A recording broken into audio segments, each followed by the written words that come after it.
Good evening, Colt Nation. First game of the season, and we're experiencing some first game jitters with our electronics. We appreciate your patience as we troubleshoot from Justin Northwest ISD Stadium as your Colts are taking on the Northwest ISD Byron Nelson Bobcats. We're coming into the game at 4:41 left in the first quarter. This is Pops Arnold on the call. Mom, the voice, is right next to me here on the call tonight, and we're going to do our best to catch you up a little bit on the action as the Bobcats have a 7-0 lead over your Colts, and they are picking up with a new Arlington High drive here with 4:41 left in the first quarter. Colts are starting from their own 30-yard line. Cannon Cambrone backs up for a pass and makes it complete. The receiver only makes it to the 30-yard line. It'll be second down and 10. We appreciate your patience as we get started this evening. We want to acknowledge that our first quarter is and pregame is brought to you by Chapman Cornelius Insurance Services, Inc. This next play from scrimmage here at second down and 10. Snap, handoff to the running back for Arlington High. Gain of 2. Gain of 2 on the play. Cannon Cambrone is your starting quarterback. Running back Christian Moore, the senior at 5'8", 175, picks up 2 yards on the play. It's going to be third down and 7 for the Colts. Moore lines up in the backfield. Cambrone backs up right next to him. Moore is just off to his left hip. 2 receivers left, 2 receivers right. Colts need 7 for this first-time play. Cambrone backs up to pass. The throw is to the left sideline, and it's wide and out of bounds. And your Colts will have to look for a punt here as it's going to be fourth down and 7 to go. As we do this little transition, we want to thank Chapman Cornelius for sponsoring our game tonight, our pregame show. Family-owned business with a team of professionals who have served the Arlington area for over 50 years. Don't let insurance be a headache. Chapman Cornelius can help you create a custom insurance plan tailored to your small business's needs and budget. Call April or Jason Ott today at 817-265-3346 or go to chapman-cornelius.com. Colts are back in a punt formation. And the punt was bobbled and still got away. Looks like it's out at the 37-yard line. That punt by number 33, Garrett, goes out of bounds. And as we've got this little transition here, we'd like to recognize that our weather tonight is still very hot here at Justin Northwest ISD Stadium. But we started a little bit late. We started at 7:30 because of the wet bulb temperature scale that we use now in the UIL. And we got a text earlier today that we were going to be starting this game a little bit late because of the temperature and humidity scale. Justin Northwest, Byron Nelson is lining up for their next play from scrimmage. Snap to the quarterback and a quick little out to number 11, Nolan Hawkins. And he picks up about 6 yards on the play before he is taken out of bounds by the Colt defense. It'll be second down and about 4 for Byron Nelson. Byron Nelson coached by head coach Zach Woodward. I used to work with Coach Woodward when we were colleagues at Mansfield Summit High School. When Travis Pride left Summit and came here to Byron Nelson, Zach followed him, and he's been here ever since and just took over the head job. 3 receivers to the right, but the handoff is to their running back, and he gets a slot up the left side and has a lot of green grass in front of him.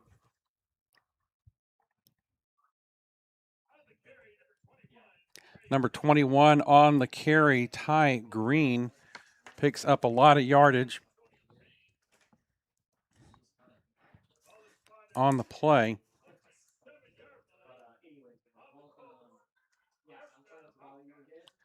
First and 10 for the Bobcats. We're going to take a hydration timeout here, Pops. Is that what this is? Yes, it is. I just saw trainers come out with water bottles. All right. Well, they are paying very close attention then to the need for that. Let's step aside and try and catch up on some of our commercial sponsorships here. We're going to step aside. This is high school football on ZAP, presented by John Wade Roofing. John Wade Roofing is celebrating 40 years serving the Arlington area. John Sr. played for Colt football and was the team MVP in '76. He went on to play for TCU, earning all conference honors. The family has a Colt legacy that spans generations and wants to help your family's roofing needs, plus gutters, painting, solar, and more. For more information, go to johnwaderoofing.com. Are you a small business owner looking for reliable insurance coverage? Or perhaps you're navigating the complexities of Medicare? Look no further. Chapman Cornelius Insurance Services is a family-owned, independent insurance agency with over 50 years of experience with tailored insurance solutions for small businesses and their owners. Whether you need home and auto, business insurance, or individual or group medical, Chapman Cornelius has knowledgeable agents who will help you select just what you need. Call April Chapman or Jason Ott at 817-265-3346. Oh, look, Pops, we have an injured player that they're helping off. That's why we stopped. He Well, we was way back here and we missed it. Took advantage. Yep, number 41 for Arlington is being helped off at this time. He's helped off with a little help from the trainers, but Dudley Vakuda is being helped off, and he is going to head to the sideline for a little bit. He looks like he's walking very tenderly on one of his limbs.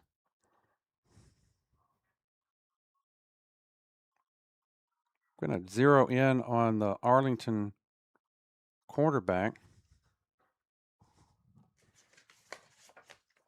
Whenever we get back, we heard from chat that there's somebody different at quarterback, and we appreciate that. We are high up in the stands. Number 5 is the quarterback for Byron Nelson Davis Hesters. Hester's hands off, and the ball is loose and on the ground, and it's going to possibly be recovered by the Colts. Yes. There's no indication by the referees. There we go. The Colts do get a turnover on the play. Recovered by Arlington number 13, Jacob Batiste. And that'll bring the Colt offense back onto the field. Ball resting at the 28-yard line of Arlington.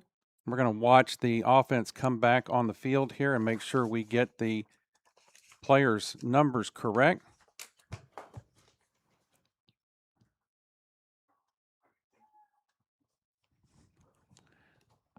It is number 2, Cannon Cambrone at quarterback for Arlington, as we would have expected. Number 5, Christian Moore is on his right hip. Snap to Cambrone's handoff to Moore. Moore goes to the right side and finds nothing there as he's met at the line of scrimmage by number 40 of the Bobcats. Jeremiah Garcia makes the play there to stop Moore and stop him for a loss. It'll be 2nd down and 12 for Arlington. Cambrone looks to the sideline for the signal from the Arlington coaching staff. Got 2 receivers split out to the right, 2 to the left. Moore still in the backfield, this time on Cambrone's left hip. Moore goes in motion. Cambrone back to pass to the left side. He throws it out to the flat. Pass is complete to Arlington's number 80 on the play. DeCorian Timley brings in the ball, but not for enough for a first down. He just barely gets it back over the original line of scrimmage. It'll be 3rd down and 9 for Arlington. Cannon Cambrone looking to the sideline. Pops, the chat says it looks like maybe they're rotating the quarterbacks. Could be. Cambrone back in the pistol look. Back to pass, looking to his right. Throws. Nobody in the area. The closest person to him was Arlington's number 8, Gray Cambrone, his younger brother. the sophomore, 6'2", 175, wide receiver out there on the field. But that ball was in a space where there were no receivers close enough. And Coach Reel is out there giving a little direction to his quarterback. It's going to be 3rd down and 9 here for Arlington. Oh, there's a defensive personal foul on the play, and that's going to be enough to give Arlington a 1st down. That's going to move the sticks, Mom. Hands to the face is not allowed. So that'll give Arlington offense some new life. The ball being reset now at the 44-yard line. Cambron still in at quarterback, looking to the sideline for the new call. Number 3, Jackson Nelson, and number 8, Gray. Cambron split to the right.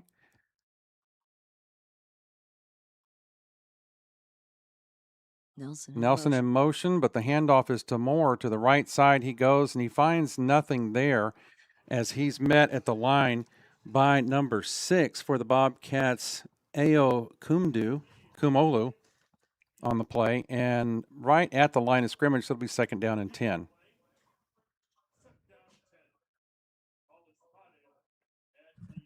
Arlington resets. Gray Cambron split wide to the right, 2 to the left. Oh, and there's motion along the line, and there are the flags.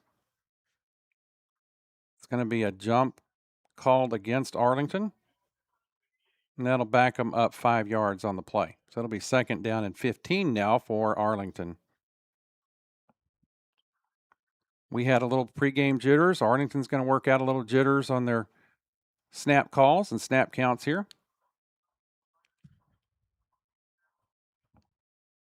And looks like we're going to take a little timeout here. Coach wants to talk about some things, so we'll step aside and visit one of our sponsors.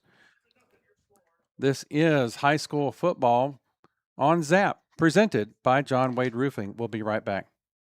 Wade Family Funeral Home understands that saying goodbye is never easy. Since 1985, their family has been honored to shepherd local families through life's most difficult moments with compassion and respect.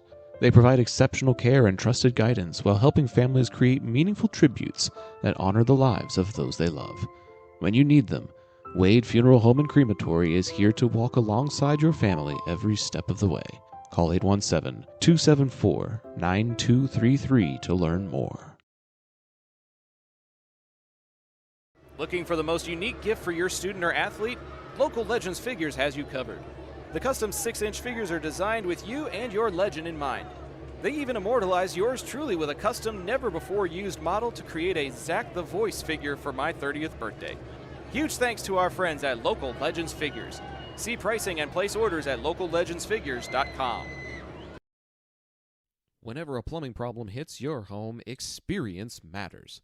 Pipe & Peak is a family-owned residential plumbing company with 16 years of experience that you can trust.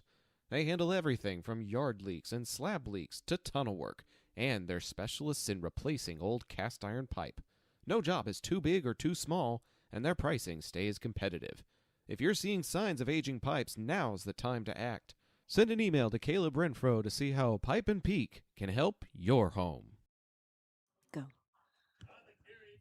Welcome back to the first play of the second quarter. The snap was to Cambron, who scrambled to his right, and he got shut down very quickly and got back to the line of scrimmage. We'd like to let you know that the second quarter for tonight's ball game is brought to you by Arlington Scanner, your source for local breaking news, weather, community updates, and high school sports. Stay connected to the stories that matter most by following Arlington Scanner on Facebook or by visiting arlingtonscanner.com. There's an injured Colt on the field, so we're going to take a little time out here to attend to the player that's on the field. We'll step aside and try one more commercial here. We'll be right back after this. At David's Barbecue, serving the Arlington community is a family tradition passed down through multiple generations. From perfectly chopped brisket to generous portions of all your favorite sides, David's believes good barbecue should come with fair prices and a friendly smile. So whether you're grabbing lunch, feeding the family, or just craving some Texas barbecue with hometown hospitality, Come see what makes David's a local favorite at 2224 West Park Row. Stop by and taste the tradition. Back. Coming back live here. Trainers have tended to the injured player for Arlington. Coach is giving some last-minute instructions on the far sideline right about the 30-yard line marker. Ball is resting at the 37 of Arlington. We'll come back with third down. Third down and 17 yards to go here for Arlington to pick up another set of downs. Cannon Cambrone stays in the backfield as the QB. Two receivers right, two receivers left, more in the backfield with him. The ball is snapped back to pass as Cambrone looking to his right, shut down, and he tries to scramble up the middle, and he's brought down at the line of scrimmage by number 55, Brady McPherson for the Bobcats. Lost a little bit more yardage on that play. It's going to be third down and a whole bunch for Arlington here. And number 33 for the Colts, Garrett, is coming in to kick this ball away. Josiah Garrett, the punter kicker for the Colts, the junior, is going to kick this one away. The Bobcats, number 3, back to receive, Cooper Waldrop.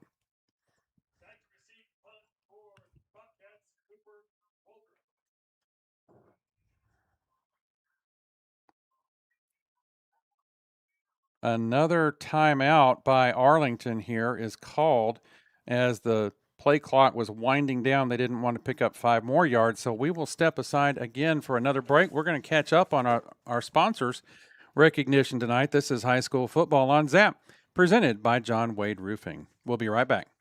Modern West Windows and Doors is a partner of the Zap Network. They're also partnered with trusted industry leaders like Lowen, Weather Shield, and Simpus to guarantee quality product and installation. Whether you're searching for new concepts for your entryway, living room, dining room, bedroom, or even a workshop, Modern West has the solutions you're looking for. Visit the showroom at 1211 6th Avenue in Fort Worth or visit modernwestwindows.com. Got a cleanup or construction project? Trinity Dumpsters makes cleanup easy with dependable roll-off rentals from 10 to 30 yards. You rent it, fill it, and we haul it away. Call or text 817-693-1302 or visit trinitydumpsters.com. Trinity Dumpsters. Rent. Fill. We haul.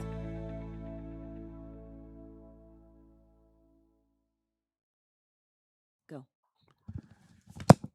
Coming back, the snap was fumbled by the kicker, Garrett. Aussie kicks it very quickly away, and the ball went out on the far sideline, right about the 48-yard line, 47-yard line of the Colts. So Byron Nelson will be coming back with very good field position to start their next drive. Leading them out onto the field is their quarterback, number 5, Davis Hesters. In the backfield with him, number 3, Cooper Waldrop.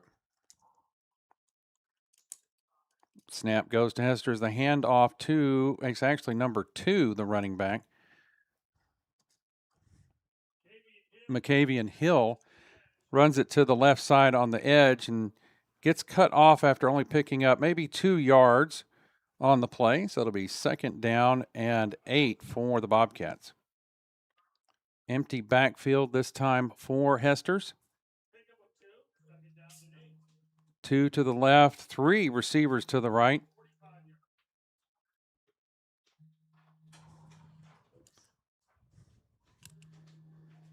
The snap. Long pass to the end zone is dropped.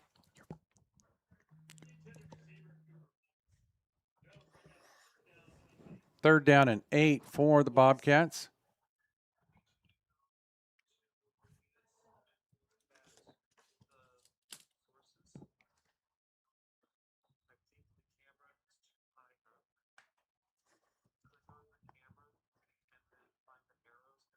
Bobcats looking to their sideline.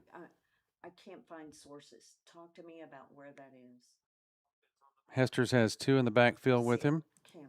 Okay, now what? One man in motion. Hester's looking to his right. It's a screen to the left side, and it falls short.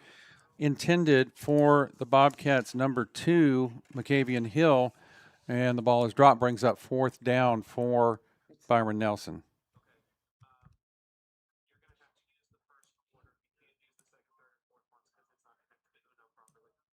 Oh, okay.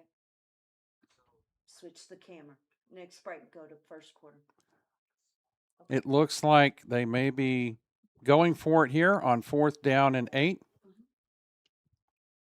Hester's back to pass, looking downfield, and he's smothered by the Colt defense. They get to him before he can get that one off. Number 12 for Arlington, Mendoza, from the bandit position, smothers Hester's and brings him down for a loss, and Arlington will take over on downs here. Great play by the linebacker. Number 12, Luis Mendoza, the senior, 180-pound, 5'8" linebacker. And Colts will take over with a new set of downs and a new drive starting in Bobcat territory at the 47-yard line of Byron Nelson. Arlington in a very traditional huddle here as they change possession.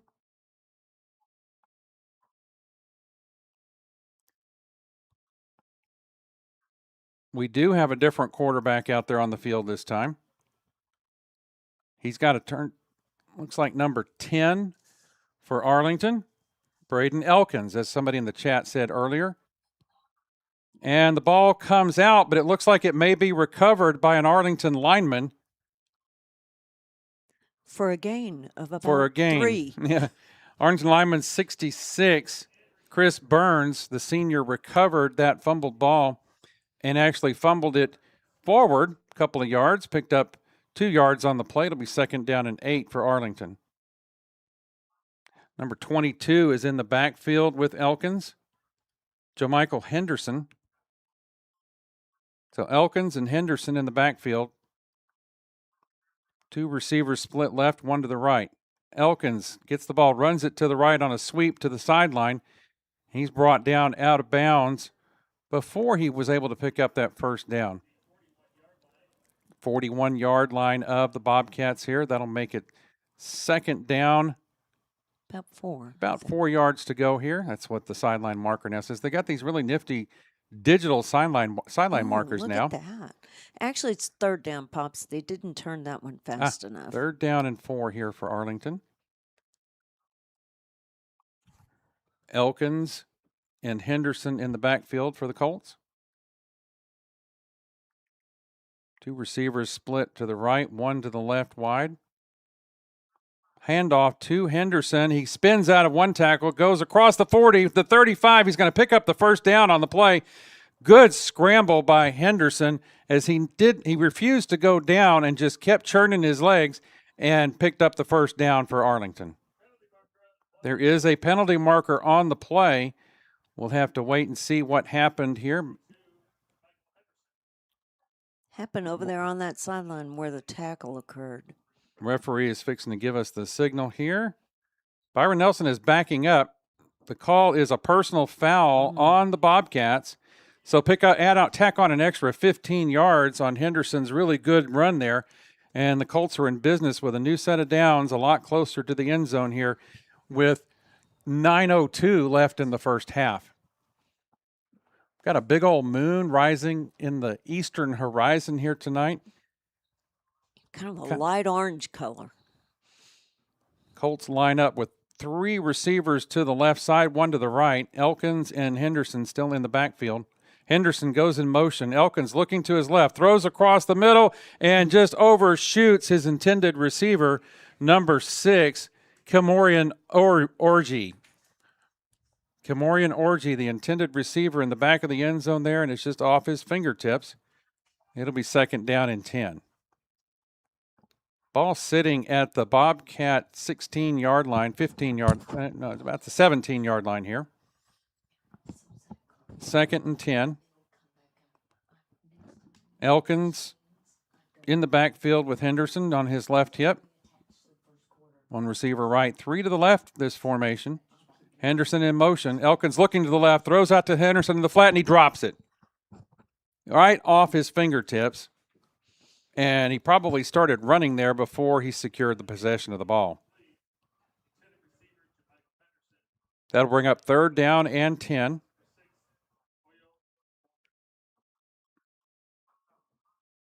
Colts looking to the sideline for the next play call from the coaching staff.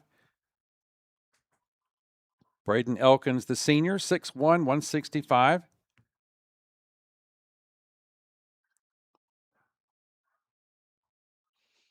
Gray Cambrone split to the right.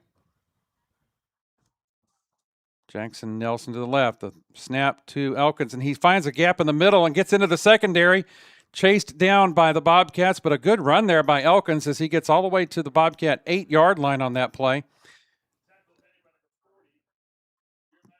That'll bring up 3rd down and 1 yard to go. 4th down and 1 yard to go. Looks like the Colts are going to go for it here.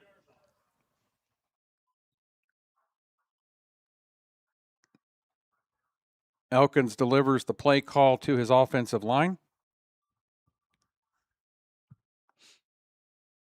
Henderson on his right hip.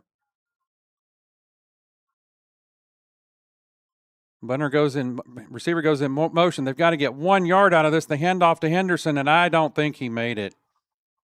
It's going to be a turnover on downs by the Colts, and the Bobcat defense holds here. We're going to keep it right here as we're going to have a quick turnover here. Colt defense is already back on the field. The Bobcat offense will head back. They're buried deep. Pops, we're going to real fast say thank you to Chapman Cornelius, put them up on the screen, and come right back.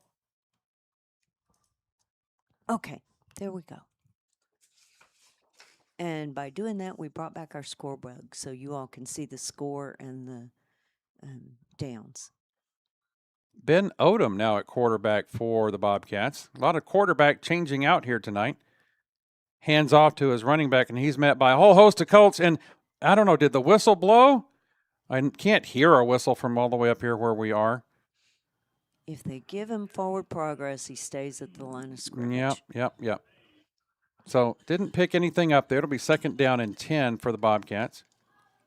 Number 21 in the backfield, Trey Green is still the running back, but the new quarterback for the Bobcats is number 10, Ben Odom.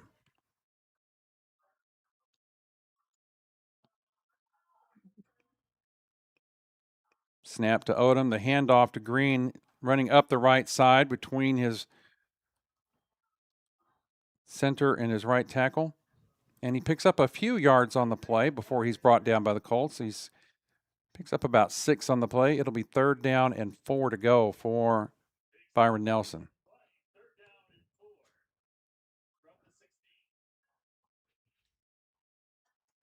Odom delivering the play call to his offensive line.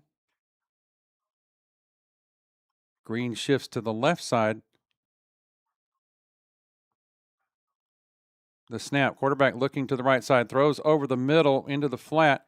It is incomplete intended for number 3, Cooper Waldrop. And it'll be 4th down and 4 for the Bobcats. They're really deep in their own territory here. Will they choose to punt it or will they choose to go for it here? I haven't seen any personnel changes, but that doesn't mean they won't do a quick kick or something. Ball's resting just over the 15-yard line. Oh, there's a foul on Byron Nelson. It is rejected by the penalty is rejected by Arlington. It's 4th down, and now the personnel change, and Byron Nelson's going to bring in their kicker. So they were waiting to find out what the flag was about. Yeah, number 33, Jake Sartine, back to kick for the Bobcats. Back to receive for Arlington. Got to get a good look at his number here. Looks like number 88 for the Colts. Back to receive this kick. And there is no 88, so that's not it. I was just about to say, you have really good eyes, Pops. 80. There we go. Number 80. He turned just a little bit to the side. And we're we've got taking a timeout. the Corey and Timley back to receive. And we've got a timeout here, likely called by the Bobcats. We'll step aside and visit one of our sponsors while we're in this timeout. This is high school football presented by ZAP, brought to you by John Wade Roofing. We'll be right back. John Wade Roofing has been serving the Arlington area since 1982, but the Wade legacy runs much deeper in the city of Arlington. A pioneer family that has had roots going back decades, John Wade and Company saw relatives attend the Cooper Street Arlington High campus and has had members play in Colt athletics for decades, and they're looking forward to serving this community for decades to come. Find out more at johnwaderoofing.com. Looking for a plumber you can rely on? Pipe and Peak handles all your residential plumbing needs. From tunneling and slab leaks to camera inspection and sewer repair, and even cast iron replacement. They offer competitive pricing and now offer financing to make repairs easier to manage. Family owned and trusted for over 16 years, they treat every home like their own. Call 817-807-7069 to get your free quote and get your plumbing handled right. Go. The punt from Byron Nelson, received by Timley. He brought it back into Bobcat territory for Arlington. Colt offense will come out and start 1st and 10 from the Bobcat 49-yard line here. Glad to have you here with us this evening. Everybody working out a few little kinks as we get the first game of the season underway for Arlington High. Arlington is wearing their white uniforms. They're icy whites. They've got green helmets with the horseshoe on it and white tops with white pants. The Arlington High band is getting warmed up on the sideline across the field, and they're wearing their summer uniform right now, black shorts and a green shirt. I remember being in the Arlington High band and wearing, even during the hottest part of the summer, our full wool uniforms. It was gruesome back in the day. Let's see who we've got at quarterback in this. It's going to be back to Cambrone. Cambrone throws it out to the flat to number 22 for Arlington High, Henderson. So we're keeping Henderson, but we're switching out Cambrone on this series. Cambrone picks up about 6 yards on the play. Good little pickup on a first down throw to the left side. Jack Henry on the tackle for the Bobcats on that play. And that'll bring up 2nd and 4 for Arlington. Cannon Cambrone at quarterback this series. Henderson in the backfield with him on his left hip. Receiver goes in motion. That's number 6, Orgy. But he's brought down in the backfield by the Bobcat defense that sniffed that one out pretty quickly. Loss on the play takes it to 3rd down and 8 for Arlington. I really like those digital yard markers on the far side. I don't know if you can see those on the camera feed, fans, but it's pretty nifty. My only complaint is that the guy telling what down it is slow to move it. That's all right. Timley split way out to the left for Arlington. Number 2, Gannon Cambrone Gray Cambrone out to the left side. Cannon with the drop, the throw over to the left side, and it's complete to number 80, Timley. And he's going to pick up enough for a first down on that play. Move the sticks for the Colts. And they got a little drive here going with 4:45 left in the second quarter.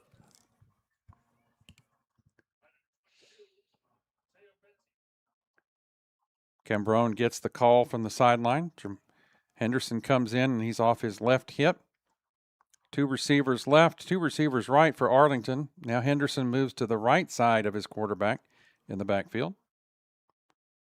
Nelson goes in motion, and he takes the sweep to the left side. He's got Henderson leading the way. He gets around the corner, and he takes it for another first down for Arlington here. Well, yeah, Jackson Nelson, the carrier on the ball, with the ball. It'll be 2nd down on this play. It wasn't quite the first down play. 2nd down and 7. Good little pickup on that sweep.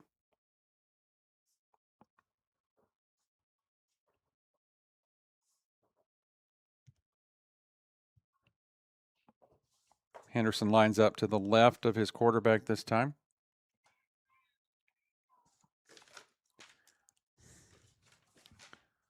Cambrone looking, steps up into the Bobcat backfield and picks up a first down as he's finally brought down at the Bobcat 18-yard line. 1st and 10 for Arlington. They covered all the receivers well, but left him wide open. We've seen some good runs by Elkins. We've seen some good runs now by Cannon Cambrone.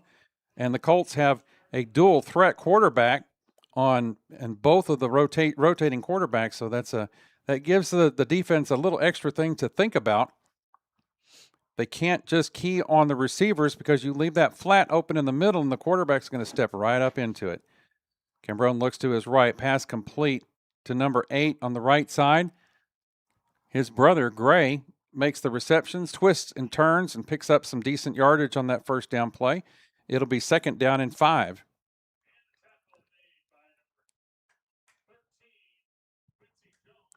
Tackle made by Quincy Jones for the Bobcats on that play, but not before the 5-yard pickup. Brother-to-brother connection on that play.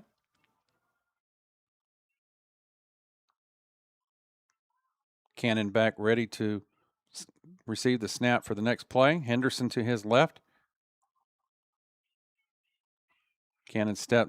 There was a fake to the sweeping runner across the back, Orgy, but Cannon kept the ball himself and went up into the middle of the Bobcat defense. Picked up a few yards. It'll be 3rd down and 3 to go for Arlington on this drive.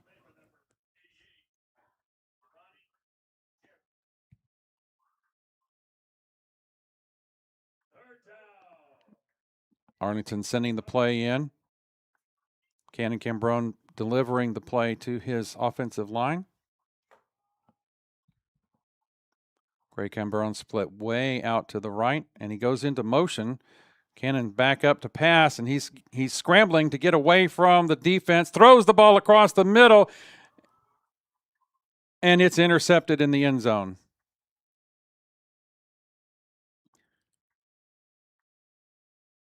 Kind of a wobbly pass, and it's picked off by the Bobcats in the end zone. It'll be a turnover for Arlington with 2:33 left here in the second quarter. We're going to stay right here as they switch sides fairly quickly. Arlington defense back out there on the field.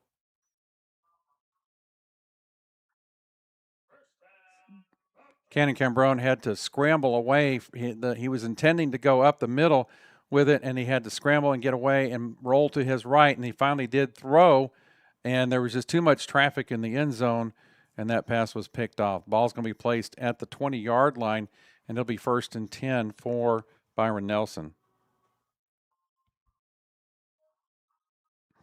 Number 10, Ben Odom back at quarterback for Byron Nelson. Number 21 is the running back, Trey Green. Handoff is to Green. He goes to his right side, gets through a little gap made by his offensive line and scoots into some positive territory here. It'll be 2nd down and 3, maybe 2. 2nd down and 2 for Byron Nelson. Snap to Odom. Handoff again to Green. He's working that right side, following his offensive line on the right side, and he picks up enough yardage for a 1st down on that play. Ball at the 33-yard line, 1st and 10, Byron Nelson, and they're going to call a timeout to talk about their next few plays here. As the time winds down, we're going to go to a commercial. This is high school football on ZAP, presented by John Wade Roofing. We'll be right back. When it comes time for your family to say goodbye to a loved one, you need a neighbor by your side. Rooted in the Arlington community for years, Wade Family Funeral Home remains the only family-owned and operated service provider in the city. With a wide range of services and options, their experienced staff can help you craft a lasting tribute that will endure. Visit WadeFamilyFuneralHome.com for more information. Back to live action here as Byron Nelson is called a timeout to talk about their next series of plays as they have 1st and 10 from their own 33-yard line. 2 minutes left in the first half. Byron Nelson leading 7-0 here. Justin Northwest ISD Stadium. We're just a stone's throw from Texas Motor Speedway here in the just off of 35 north of Fort Worth. Getting back to formation here as the teams are ready to go back to the line of scrimmage. Odom quick hurries into the position. He's back to pass. He's looking to his left side, and he's brought down by the Colt defense. They finally catch him and smother him there. Number 92 gets in there first for the Colts. Trenton Jackson, the sophomore, 6'4", 250 defensive lineman, gets back there and drops Odom for a loss. It's going to be 2nd down and 16 for Byron Nelson. Odom back in the pistol look. Green to his left. Green goes in motion. Odom looks to his right. Number 11 is the catch, but Arlington is right there on the ball.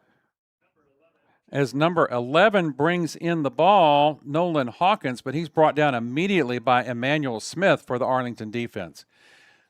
No gain on the play. It's another loss. It's another loss on the play, another 3-yard loss. It'll be 3rd down and 19 now. The Bobcats are going the wrong way here. Looks like they're at timeout again.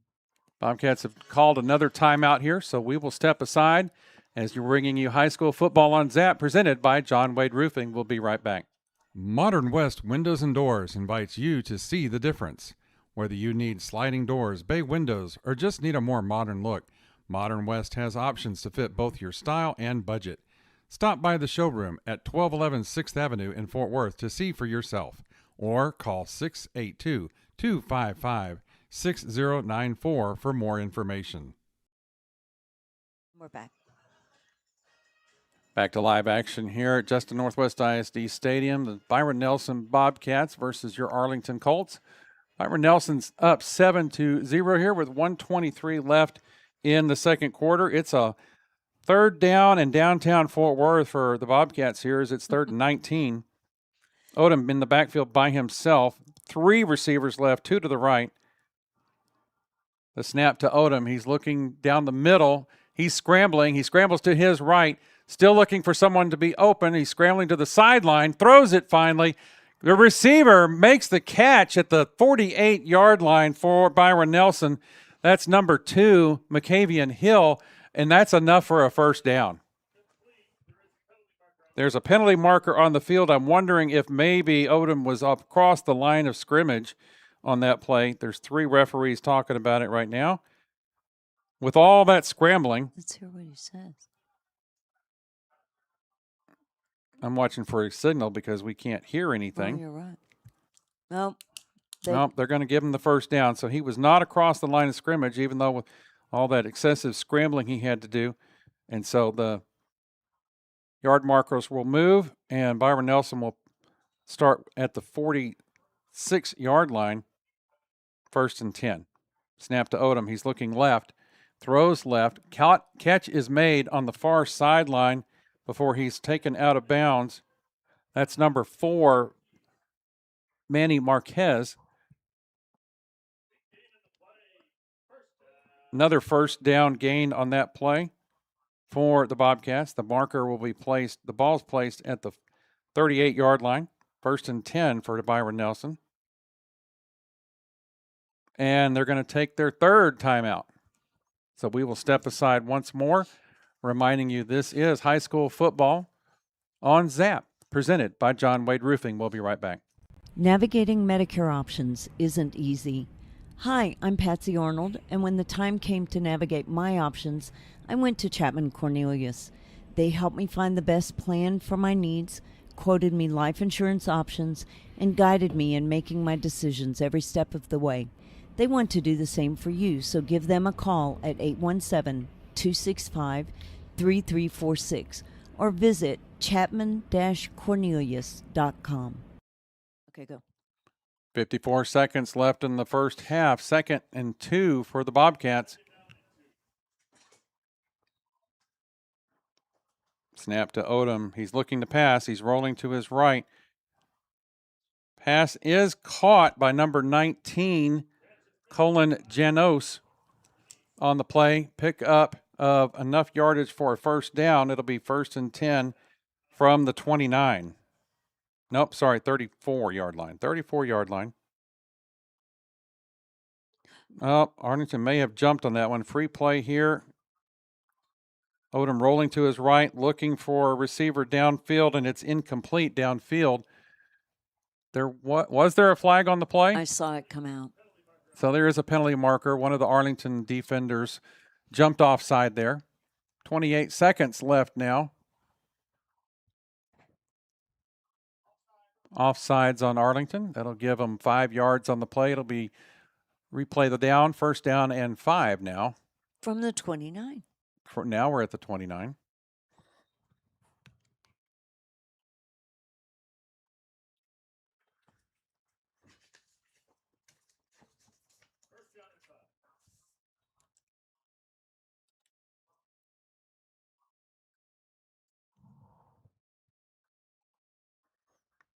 Odom back in pistol formation. Green to his left hip. 2 receivers left, 2 receivers right. Odom rolling to his left, looking for a receiver, decides to run with it, and he's going to get really close to picking up the first down on the far sideline. We'll see where the referees spot it, and do they give him enough, because the yard line marker the gentleman had to go scrambling. They do give him first down yardage on that play. It'll be No, they're giving him second and 3. Okay, second down, 3 to go.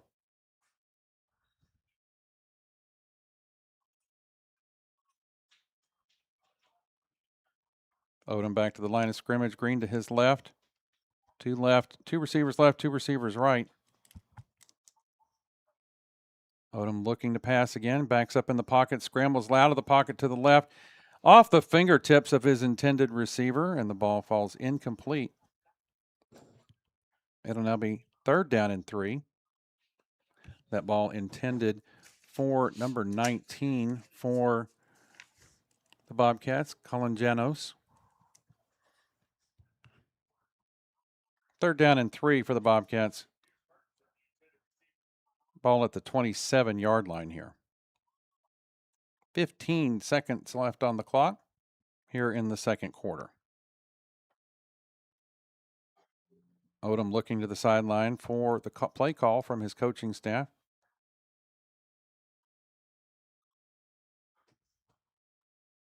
Two left, 2 right. Odom looking to pass, looking over the middle, throws it over the middle, and it's incomplete, intended for number 11 there, Nolan Hawkins. And it'll be 4th down for Byron Nelson.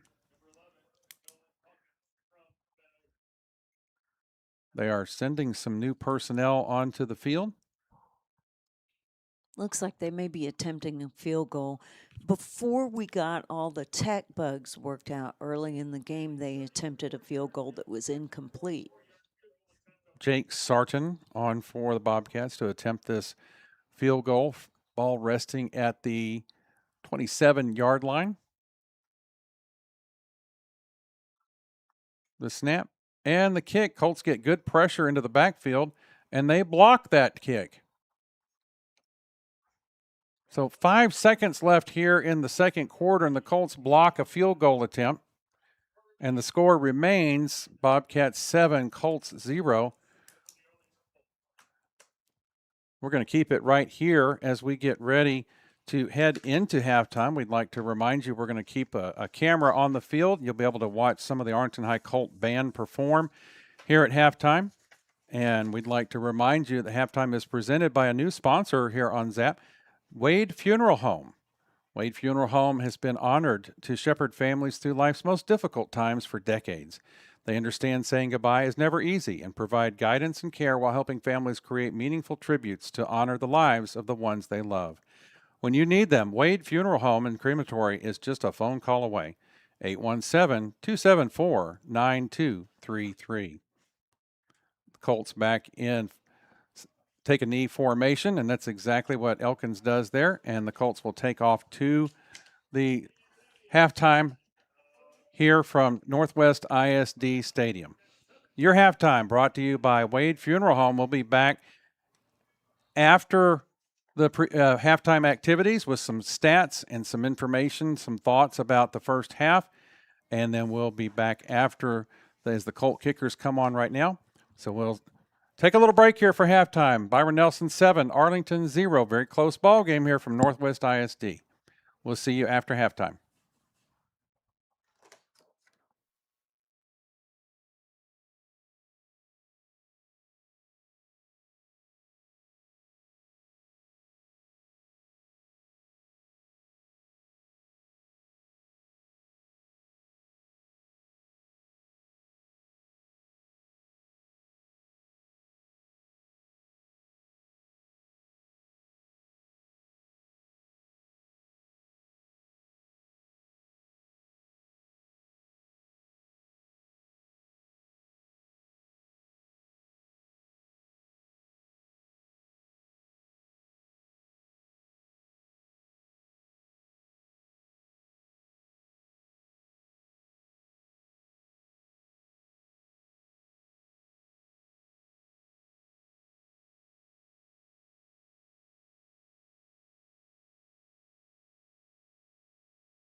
Welcome back to halftime as the Byron Nelson marching band comes off the field to the strains of the Ohio State fight song. Hail, hail, the gang's all here.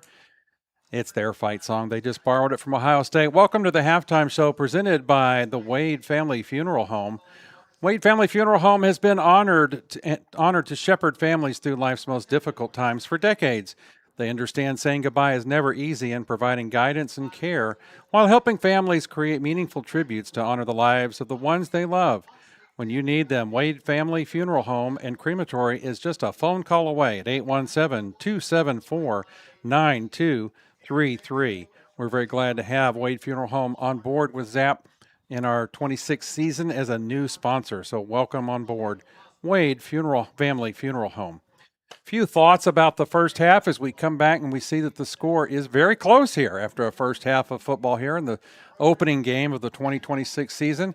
Byron Nelson 7, Arlington 0 as we head into the later few seconds here of the halftime. Let's look a little bit at some of the statistics that we pulled from the Dallas Morning News. Mom, total yardage for Arlington, 59 yards of offense so far. 26 of those are passing, 16 rushing.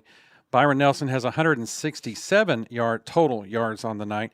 117 of those are passing from Odom, and rushing yards is close to even with Arlington at 17. One lost ball apiece, one interception for Arlington, one fumble lost for Byron Nelson. So, statistically, the game really is fairly even. One team has a lot more passing yards and throwing yard and rushing yards than the other one. But overall, it's not a terribly unbalanced ball game so far. What are your initial thoughts from what you're seeing in the first half tonight, Mom? Well, Pops, you used the exact word that I wrote down on my notes that I wanted to use, and that is balance. This has been a very balanced game with the exception of one touchdown.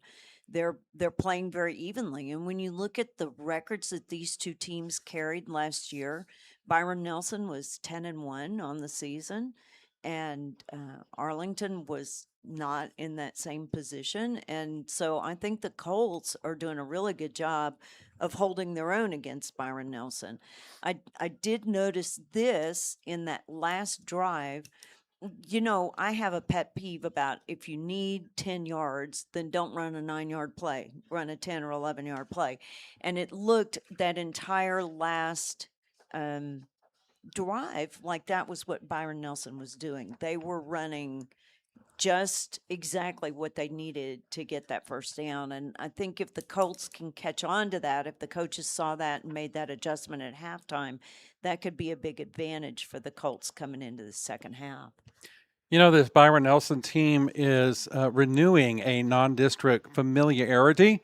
Played last against each other in 2019, which happened to be an Arlington win over Byron Nelson in that 2019 season. Arlington finished last year, the 2025 season, with a 5-4 overall record last year, going 3-4 in District 8 6A, and just narrowly missing out on a playoff spot last season. Now, in the newly redesigned 3 6A after realignment, the Colts renew rivalries with the 6A schools in Arlington ISD. Plus, we're adding Aledo, Weatherford, and Granbury to our season this year. Starting the season off right will be in the back of Coach Peach's mind as they are back on the field and getting ready to come back out after making some adjustments at halftime. Coach Peach beginning his 23rd year as the school's head coach. Some of the key players we're going to continue to be watching tonight. Kason Brown looks to be a standout wide receiver for the Colts after racking up over 800 yards of offense and collecting 13 touchdowns in the 2025 campaign. Byron Nelson last year finished 2025 with a 10-3 overall record, including 7-1 in their district.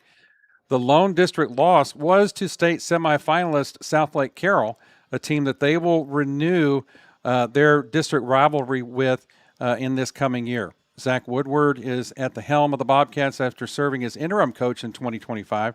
It is his 11th season overall at Byron Nelson. Their key players we've already seen playing tonight. Two-way starter Nolan Hawkins may be the player to watch out for this season, as the wide receiver safety collected 1,400 all-purpose yards and 14 touchdowns last year. So we've got an exciting second half queued up here as the score is 7-0, and both teams are ready to run back onto the field. You know, I had one more observation about this first half, Pops. I think maybe these referees have full time jobs apart from this, and this is a Thursday night game. They are running a very tight clock tonight, and we're feeling it in the breaks, like in timeouts and so forth. Normally, with a timeout, we can run 2 commercials and be finished, and we're stepping on things a little bit there, but I think it's because this is a Thursday night game and they're running this clock really fast to get finished. Partly because these students have to go back to school tomorrow, and partly because everybody else has to work tomorrow. And so I kind of think this Thursday night game has a different feel to it than what I'm used to for a Friday. Yeah, the Colts have come back on the field here for the second half. I think that's a good observation about the timing and the pace of this ball game as the field lights go crazy with a bunch of oscillating lights here as the Bobcats come back on the field. There's one other game live on the Zach Arnold Network this evening. Bowie High School is playing at Prosper Rock Hill tonight, and they're all knotted up at 6 at halftime at Prosper Rock Hill. Bowie 6, Rock Hill 6 on the Zach Arnold Network. We will also have a game tomorrow night on Zach Arnold Network. Arlington Sam Houston will be hosting North Mesquite tomorrow night at Choctaw Stadium, and we will be there to bring that game to you live as well. So some good action going on with high school football kicking off this weekend on the Zach Arnold Network. So that'll do it for halftime. Again, our halftime show is presented by Wade Funeral Home, and we're glad to have them on board. The scoreboard report that you heard from Dallas Morning News is presented by Pipe and Peak Plumbing.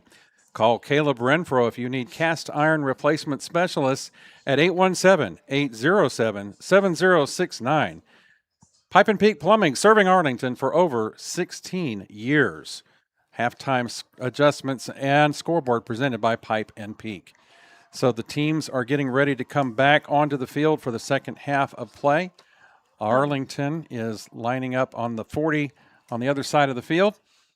We have a question in the chat about who gets the ball first in the second half, and that's partly because we were not running full speed at the beginning of the game. So in the first half, Arlington kicked off, so Arlington will get the ball in the second half to start. Dropping deep for Arlington is Jackson Nelson on the near side. Tim Lee on the far side for the Colts to receive this kickoff from Byron Nelson. 7-0, number 33 kicking off here, Jake Sartine, and the kick is headed in the direction of Timley, and he lets it roll into the end zone for a touchback. The Colts will start 1st and 10 from their own 25-yard line here to start the second half. Colt offense gathering on the far side to get some final directions from Coach Scott Peach and his staff before they come out and line up in the offensive set for the first play of the second half here tonight. Good crowd here on hand. The Arlington fans traveled well tonight, up I-35 out of Arlington. Good showing from the Byron Nelson fans here. Good student section here as we get ready to enjoy a full season of high school football. We're going to start the second half with Braden Elkins at quarterback for Arlington. In the backfield with him, number 5, Christian Moore. Elkins and Moore to start off. Number 8 goes into motion, Gray Cambrone, and he gets out to the outside edge and turns upfield before he's tackled by the Bobcats. He picks up some good yardage on that first down play. Full 10 yards for a Colt first down from the first play from scrimmage in here in the second half. Little sweep across the backside by Gray and the toss from Elkins. Scooted up the far sideline for a good pickup. Elkins takes the ball, hands it, keeps it himself, follows Moore, but Moore was not able to block all of the Bobcats, and they kind of smother Elkins at the line of scrimmage. He picks up 1 yard on that play before he's brought down by a whole host of Bobcats.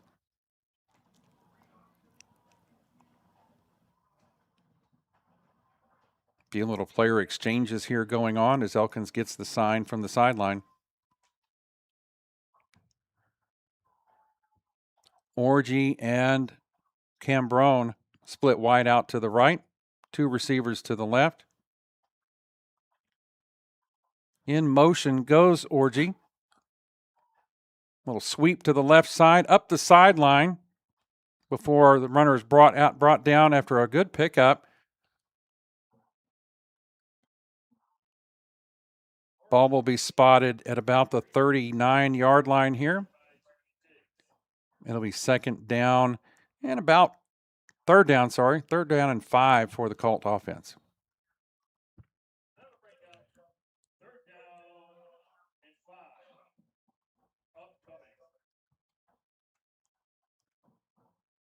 Elkins looking to the sideline as the sign for the play is signaled in. Moore in the backfield on Elkins' right hip. 2 receivers left, 1 to the right. Moore goes in motion, and the play is whistled dead before it can get underway. That's usually not good for the offense. Yeah, it's just a delay of game, so 5 yards backed up by the Colts will put them back where they started at the new line of scrimmage. Will be right about the 36-yard line. Third down and 10 now. A little change in play here with the extra yardage to be gained. Needed to gain the first down.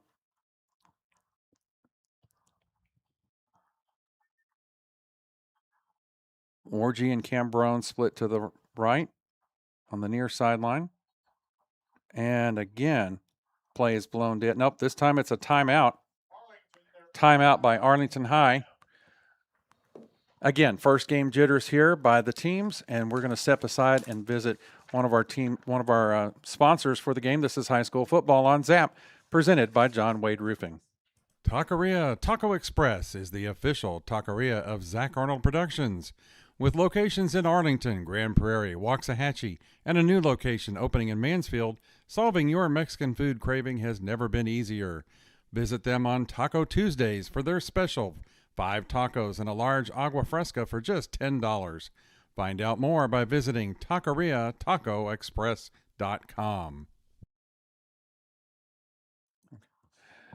That commercial brought to you by Taco Express, and it's good timing because the third quarter is presented by Taqueria Taco Express.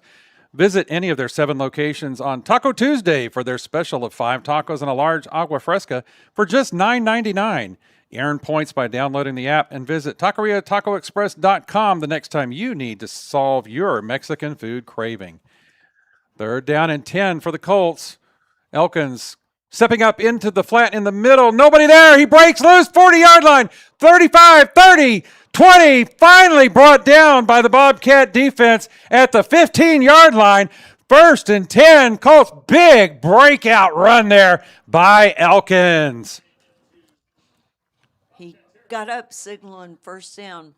Yes, I think you're right. Once again, Elkins slipped into the place the defense vacated as they were rushing that quarterback. They overpressed their defense, and Elkins stepped right up into the gap and took off for the races. And Colts are in business at the Bobcat 15-yard line, first and 10.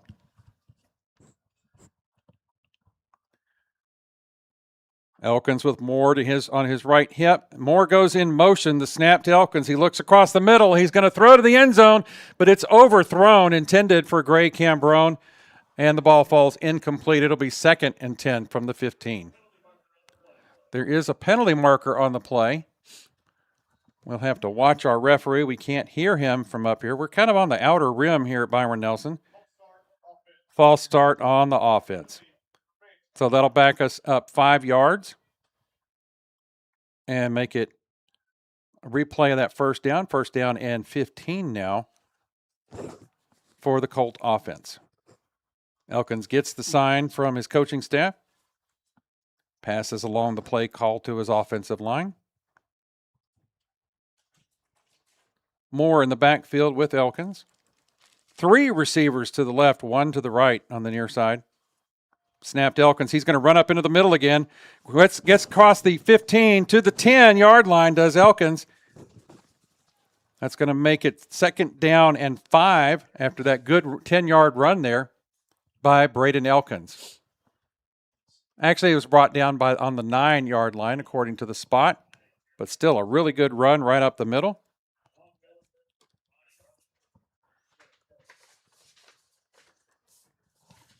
Elkins finding some good penetration behind his center Burns and right guard Ladd to get into the Bobcat secondary.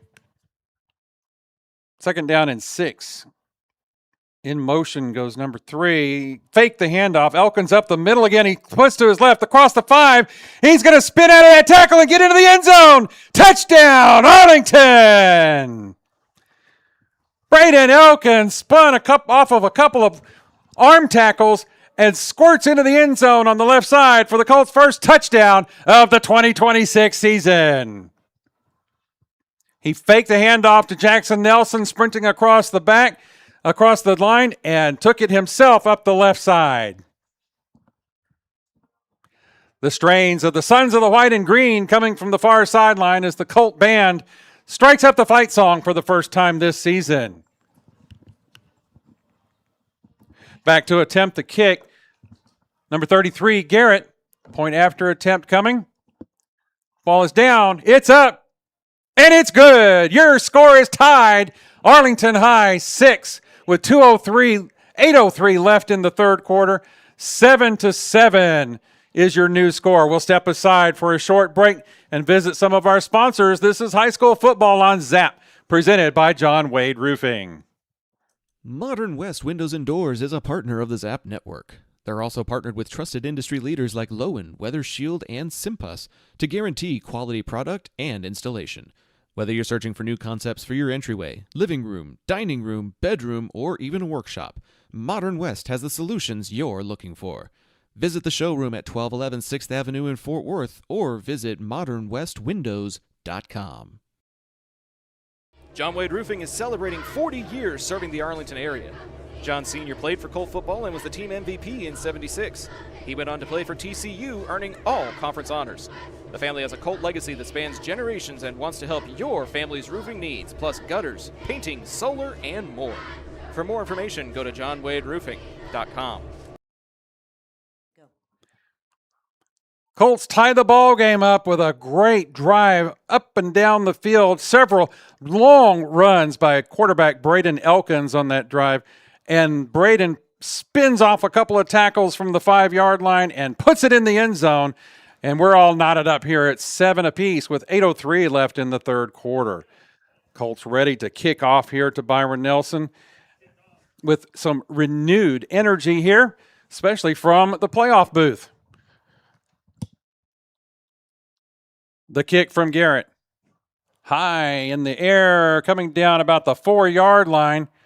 Special teams coming up to make the tackle, and there it is right at the 25-yard line as the Colts put a good solid hit on Byron Nelson, and we'll switch sides here and let the Bobcats come back on offense for their first series here in the second half. Good series there by the Colts to put it in the end zone. Mom, what did you think about the performance of the quarterback Elkins on that drive? So the chat's saying that was cannon. I can't see numbers from up here. I think probably we need to explain we're on the 3rd floor above the top of the stands, and so it's really hard to see these numbers here, folks. It was a great drive by the Colts. They found some holes. The coaches are as high up as we are, and they have seen some things and taken advantage of it, and that's why we're getting those sneaks. Uh-oh. What are we getting there? Is it mine? First play from scrimmage for the Bobcats is a little outshot to the far sideline. Pickup of 2 on the play. It's 2nd down and 8. Number 10 at quarterback for the Bobcats, Ben Odom. Snap to Odom, looking to pass all the way over the middle. Incomplete. Broken up by number 13, Jacob Batiste on that play. It'll be 3rd down and 8 for Byron Nelson. Penalty marker on the field on this play. See what the call might be from the head referee. Holding on the defense. Gives Byron Nelson a 1st down on the play. Ball will be marched up the field and placed at the 37-yard line. And Byron Nelson will start with a new set of downs. Passing all the way here as Odom is in an empty backfield. 3 receivers left to the right.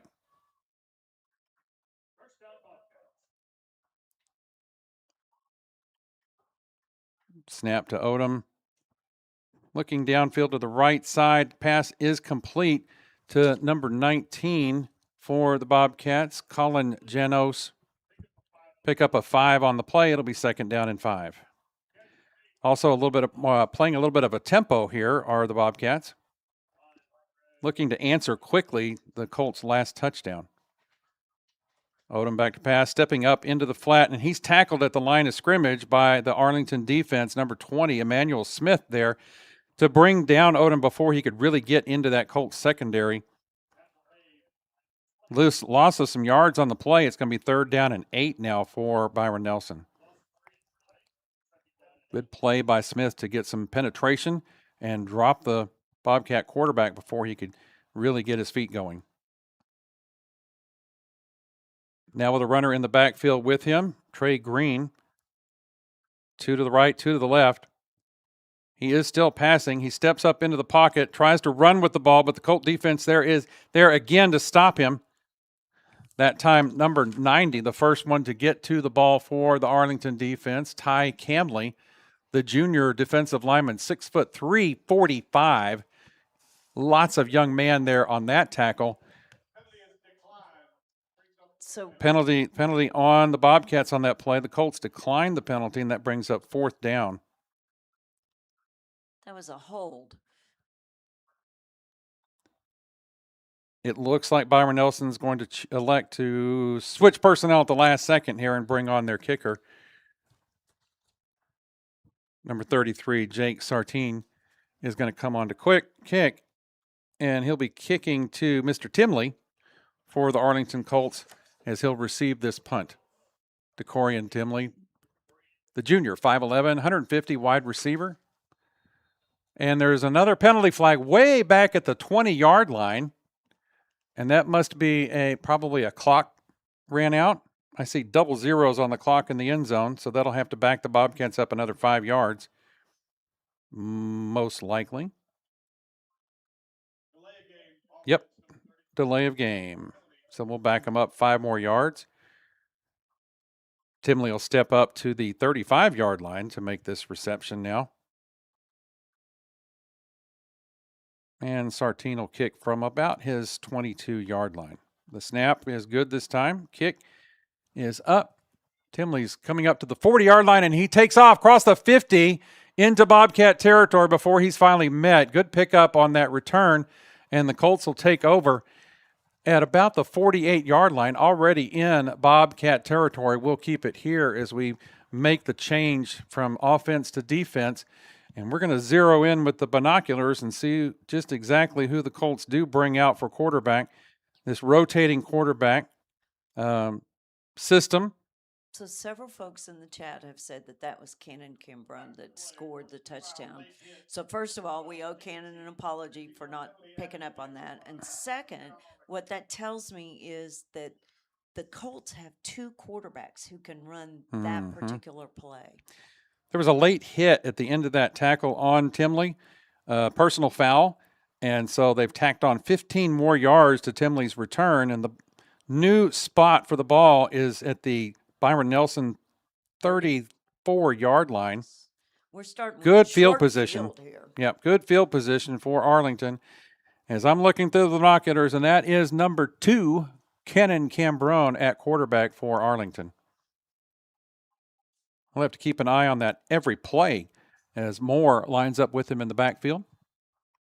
1st and 10, Arlington from the Byron Nelson 34-yard line. Snap to Cambrone. Keeps it himself. Goes to the left. Gets into the flat. 30-yard line. 35-yard line. 20, 10 before he's finally pushed out by the Bobcat defense.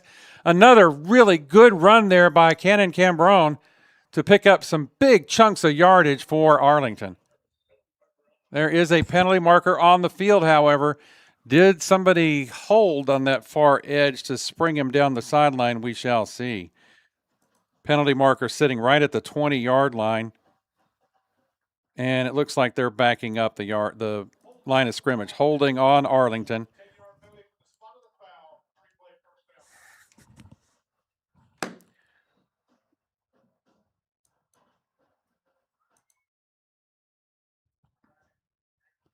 We've lost our camera just for a moment.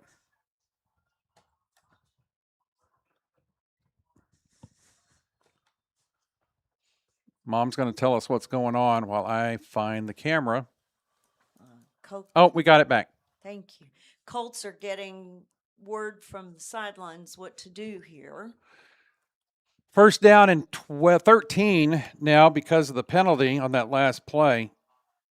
Cambrone looking to pass, throws to the left side. Long pass just out of the reach on the far sideline by the Colt receiver, number 3, Jackson Nelson. That'll bring up 3rd down and long for the offense.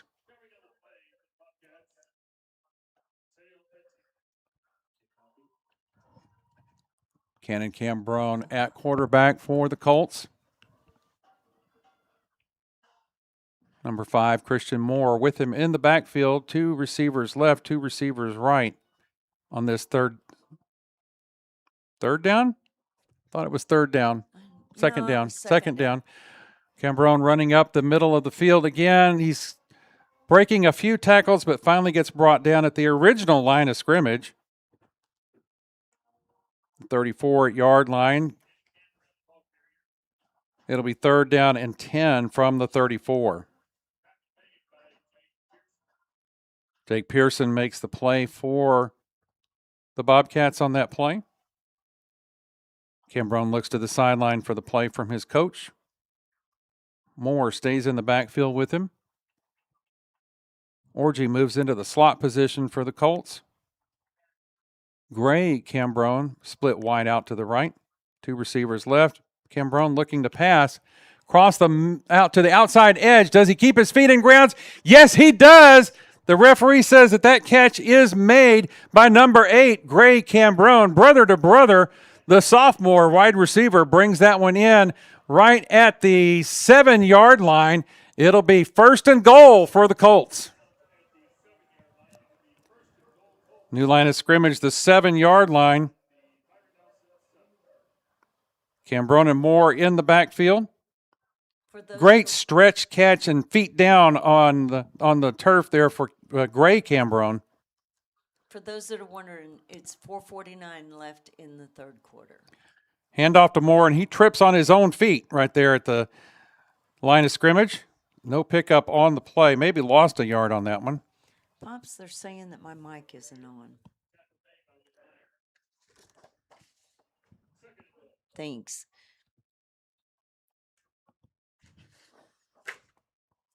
Second down and goal for the Colts. Now the ball sitting at the 8-yard line. Cambrone still in at quarterback. Christian Moore in the backfield with him. And the lights just went out.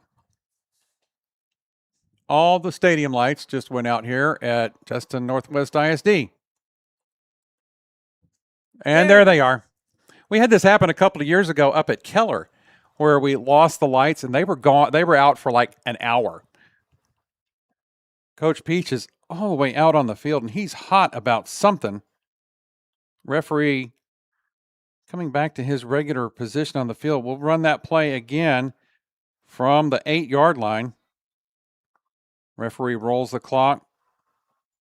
Ken Cambrone with Moore in the backfield. Two receivers left, one to the right, one to the left, two to the right. Cambrone keeps it up the middle. This time he's hit before he can pick up too much yardage. Initial contact made by number 40 for the Bobcats, Jeremiah Garcia, the junior defensive back for Byron Nelson. And that brings up third down and goal. Ball resting at the 7-yard line now. Cambrone picked up 1 yard on that play. Moore is trotting off the field here. Coming on is number 6, Orgy.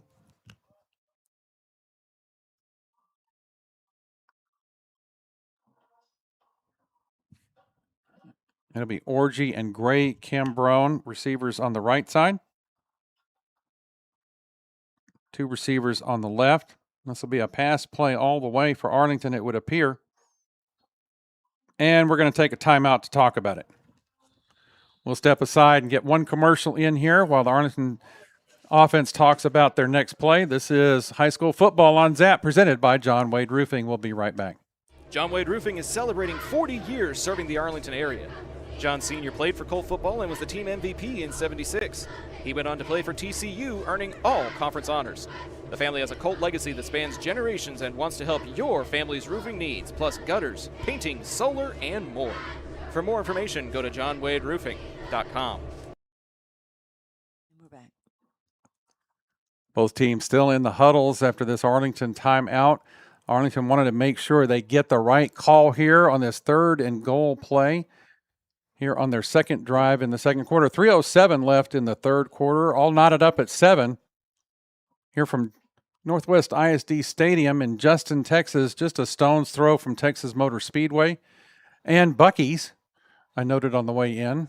We may head down 35 coming home and stop in at the Beaver store. Great night for football. It's a little warm, but the weather's nice. There's a big full moon out to the east, covered up by just a few wispy clouds. Pops, I like what I'm seeing. The Colts have come back from the half with a plan that says we've been paying attention. Good adjustments made by the Arlington coaching staff. Ken Cambrone at quarterback. 3rd down and goal. Cambrone keeps it. He heads to the right, spins right, gets across the 5, and he's going to fall short at about the 3-yard line. It'll bring up 4th down. What will the Colts do here?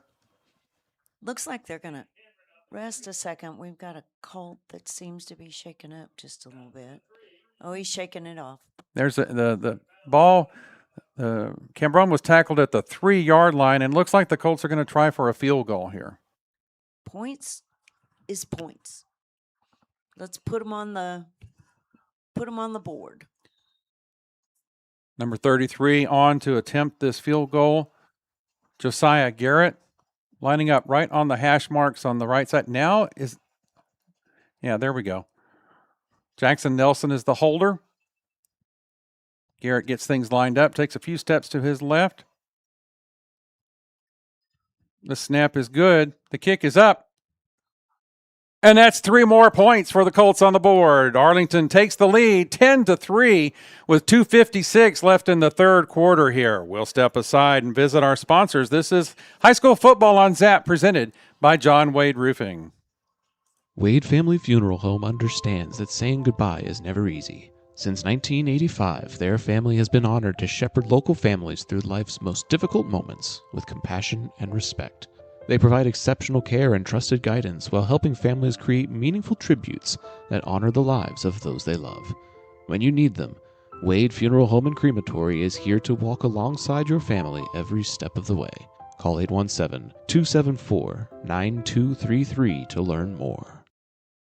Looking for great Texas barbecue at a price that's easy to love? David's Barbecue has been serving the Arlington community for generations with generous portions, fair prices, and friendly service. Whether you're stopping in for a meal or picking up something to go, David's makes it easy. You can use the drive-thru or call 817-261-9998 to place your order. David's Barbecue. Stop by and taste the tradition. Back here for the kickoff as Arlington just took the lead. Your Colts up 10-7 over Byron Nelson here with 2:56 left in the third quarter. Back deep for the Bobcats, Markavian Hill and Cooper Waldrop. I see a squib kick coming, Pops. Here comes Garrett up to the line, and he goes ahead and kicks it off. Fielded at about the 5-yard line, finds a little seam up the middle, but he runs into a Colt at the 22-yard line and is absolutely leveled right there. Whole host of Colts in on that tackle. I see some solid contact out of the Colts tonight. The Colt band across the field strikes up the traditional rendition of the horse as the defense takes the field for the Colts. I was a member of that Colt band when I went to Arlington High School and loved playing the horse anytime we got a chance. Byron Nelson back on the field on the offense. Odom at quarterback. Number 21, Green, in the backfield with him. 3 receivers split wide right, 1 to the left. They did a lot of hurry-up tempo last time. Green takes the handoff up the middle, and he is stopped by the Colt line. Number 44 is in there making major contact. Porter Lewis for the Arlington defense stops Green and pushes him back. He does get 1 yard on the play. It'll be 2nd down and 9. Good play by the Colt defense.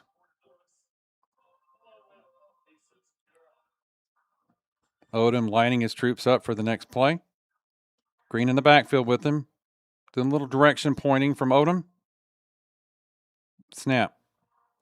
Keeps the ball himself, but runs right into another Colt defender who was not fooled at all on that play. I see a little mustard on the lettuce, Pops. In the area of holding, met at the line by the Colt defense. Luis Mendoza, one of the players in on the play.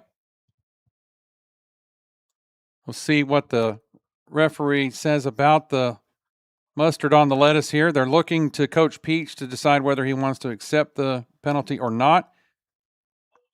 Holding is the call, but the Colts decline to accept that penalty. For the sake of 3rd down and very long. Yep, third down and 12 here for the Bobcats. Boy, on that play, Pops, the Arlington defense was in the backfield almost as fast as the ball was. Absolutely, and I think that's why Peach is feeling fired up about his defense right now to decline that 10-yard penalty and the extra down for the Bobcats. So it's 3rd and 12 here. The ball gets away from Odom, goes back to the 5-yard line before he picks it up. He throws it a wobbly duck to the sideline. That's all he can get off. But again, the Colt defense rushes in and puts the pressure on him after the bad snap, and the Bobcats are going to have to punt that one away. You know, Pops, you got to give the kid credit for having presence of mind to throw that ball away. But I'm kind of glad that it worked out the way it did. Yes. Bobcats send their punter out. Ball still at the 21-yard line. Who's back to receive, Pops? I don't see anybody back there. Nobody yet. There he comes. That would be Mr. Timley. Hard to miss him. He's got some bright neon-colored tennis shoes on to play ball tonight. Looking very sporty. Kick is away. Timley floats over to his left side, but they're going to let it go out of bounds. It's a very short kick. Goes out of bounds at about the 35-yard line. And once again, the Colts start with a short field. Very short field here for the Arlington offense, looking to put a few more points on the board. We're going to keep it here during this transition. Colt defense really showed up on that last play. They were in an impenetrable wall. We've got 1:38 left here in the third quarter, with Arlington up 10-7 over the Byron Nelson Bobcats. But the Colt defense was meeting the Green at the line and stopping him. Green and Odom both trying to run on those plays, and the Colt defense was having nothing to do with it, dropping him in the backfield on several of those plays, and then the unfortunate missed snap by Odom forced them to punt, and putting in Arlington in very good field position here to begin this next drive. You know, even when they were behind the sticks, they were running. Quarterback is number 10. This is going to be Elkins. Swings the pass to his left. He runs to the left, turns upfield, picks up some decent yardage on that first run from scrimmage. Jermichael Henderson in the backfield with him. The deke was to him. Henderson, as Elkins kept it himself and turned upfield. Picked up about 5 yards on the play. It'll be 2nd and 5. Number 10 in the game. I'm making sure I'm getting this right. Braden Elkins, the senior, on the field for the Colts, leading the offense with Jermichael Henderson in the backfield with him. Number 7 and 8, Nelson and Gray Cambrone on the receiving end on the right side. 2 receivers to the left. That would be Timley split out far left. And the throw is out to number intended for number 3 out there, but it thrown just a little bit short. Jackson Nelson, the intended receiver, but that ball wobbled just a little bit short out of Elkins' hands and fell to the turf. It'll be 3rd down and 5 for the Colt offense. Elkins looking to the sideline for the next call. Timley and Nelson split out to the left. Sorry, Nelson and Cambrone to the right. Timley and Jackson Nelson. We got Jackson and William Nelson both receiving at the same time here in this play. To the left, 2 to the right. Elkins under some pressure from the Bobcat defense, spinning to his right and brought down. The ball came out. I don't know if he was trying to pass it and throw it or if it was fumbled out of bounds. The referees are talking about it right on top of the 0 of the 40 here on the near sideline. Byron Nelson wants an intentional grounding call, but the question is whether he was actually throwing the ball or if it was just popped out by a defender. Line judge and the referee still discussing this play. Ball has been placed back at the 32-yard line. Now there's 3 zebras talking about this play. The third one came from across the field. Yeah. We're going to hear from the head referee. Incomplete pass is the call because he was out of the tackle box and the ball did reach the line of scrimmage. So simply an incomplete pass. It'll bring up 4th down and 5, and the Colt offense is still out there on the field. Elkins looking to the sideline for the play. Jermichael Henderson, the running back in the backfield with him. Timley and Jackson Nelson on the left side. Cambrone and Nelson on the right.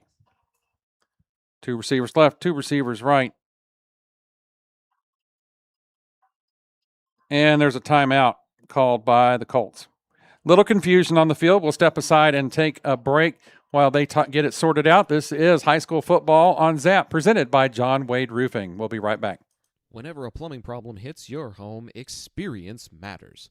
Pipe & Peak is a family-owned residential plumbing company with 16 years of experience that you can trust.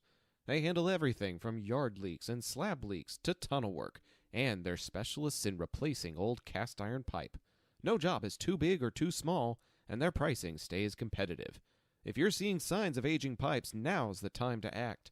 Send an email to Caleb Renfro to see how Pipe & Peak can help your home. Welcome back to live action here from Justin Northwest ISD as the Colts have it 4th and 5 yards on the 32-yard line. 41 seconds left here in the third quarter, and that was the Colts' 3rd timeout here in the second half. So the Colts are now out of timeouts for the rest of the ball game, trying to make sure they get the right call here on this critical play in 4th and 5.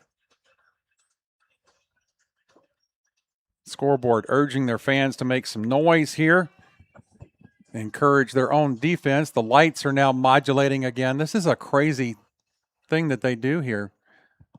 The modulating lights from the big light standards make everything go dark for just a few seconds. Back to live action here as Elkins comes out with Henderson in the backfield. 3 receivers split to the right for the Colts, 1 to the left in Timley. 4th down. Jackson goes in motion. Nelson goes in motion. Elkins comes up in the flat. Throws it downfield. He's got a man open in the end zone. Yes, the flag. He does draw the foul on that play. Contact from the defensive back. and Colts will get some new life here on that fourth down play. The pass was thrown to Timley in the end zone.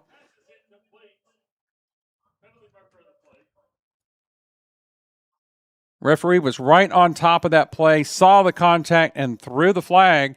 And the Colts will get new life here on this drive after the fourth down pass does go incomplete, but it's because of the interference.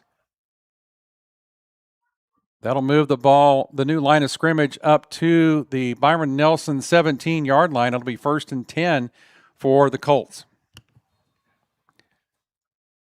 Elkins looking to the sideline for the new play call. Henderson in the backfield with him. 2 receivers right, 2 receivers left. Timley split far out to the left side. Elkins keeps it, spins to his left, gets up the sideline, gets across the 10, across the 5. Will he make it? Into the end zone! Touchdown, Arlington! No lettuce on the salad this time. Oh, there is a marker on the play. Who's throwing a marker out there? Referees are consulting here after Elkins gets it into the end zone on the play. They're consulting with Coach Peach, almost like maybe the penalty was against Byron Nelson, and of course they would not accept it. Personal foul, face mask on Byron Nelson. The play is a touchdown. The penalty will be assessed on the next kickoff, and the 7 points go on the board, and Garrett comes out to put the point after touchdown attempt up. Sons of the White and Green playing from across the field from your Colt band. The kick is up, and it is good. Your new score, Arlington High 17, Byron Nelson 7. We'll take a little break here with this new score, and we'll be right back. This is high school football presented by Zap, brought to you by John Wade Roofing. We'll be right back. Are you a small business owner looking for reliable insurance coverage? Or perhaps you're navigating the complexities of Medicare? Look no further. Chapman Cornelius Insurance Services is a family-owned, independent insurance agency with over 50 years of experience with tailored insurance solutions for small businesses and their owners. Whether you need home and auto, business insurance, or individual or group medical, Chapman Cornelius has knowledgeable agents who will help you select just what you need. Call April Chapman or Jason Ott at 817-265-3346.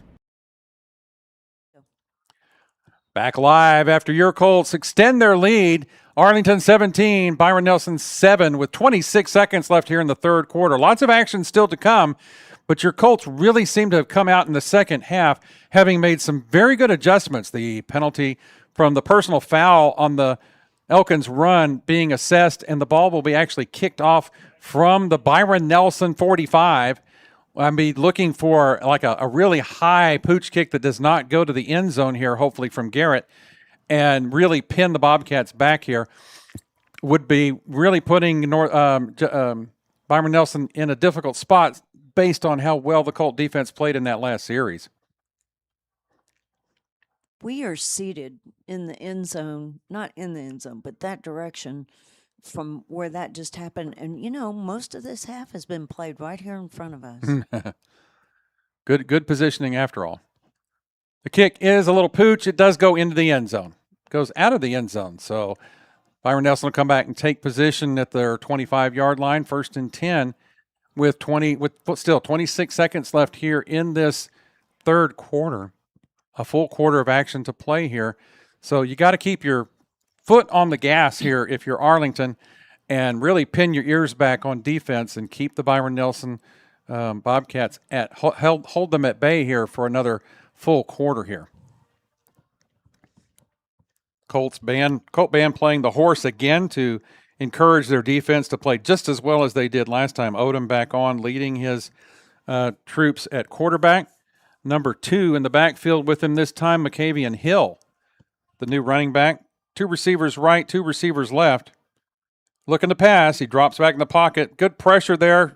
Short pass, but it is sniffed out by number 23 for Arlington. Immediately brought down Miles Tollison, the sophomore linebacker. Smelled that one all the way and dropped the receiver for a 5-yard loss on that play. Good play by Tollison on that one. That'll bring up 2nd down and 15 for the Bobcats, and they're going to call a timeout now. No, Late. it's half. It's quarter. Is it the quarter? Oh, the quarter ran down. See, I'm so excited about the action. I'm not even watching that clock tick down. We're headed to the 4th quarter. This is high school football on ZAP, presented by John Wade Roofing.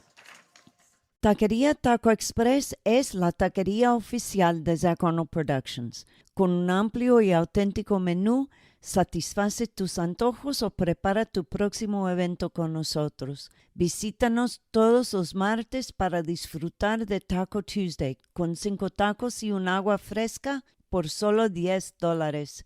Para encontrar sucursales cercanas o hacer pedidos en línea, visita taqueriatacoexpress.com.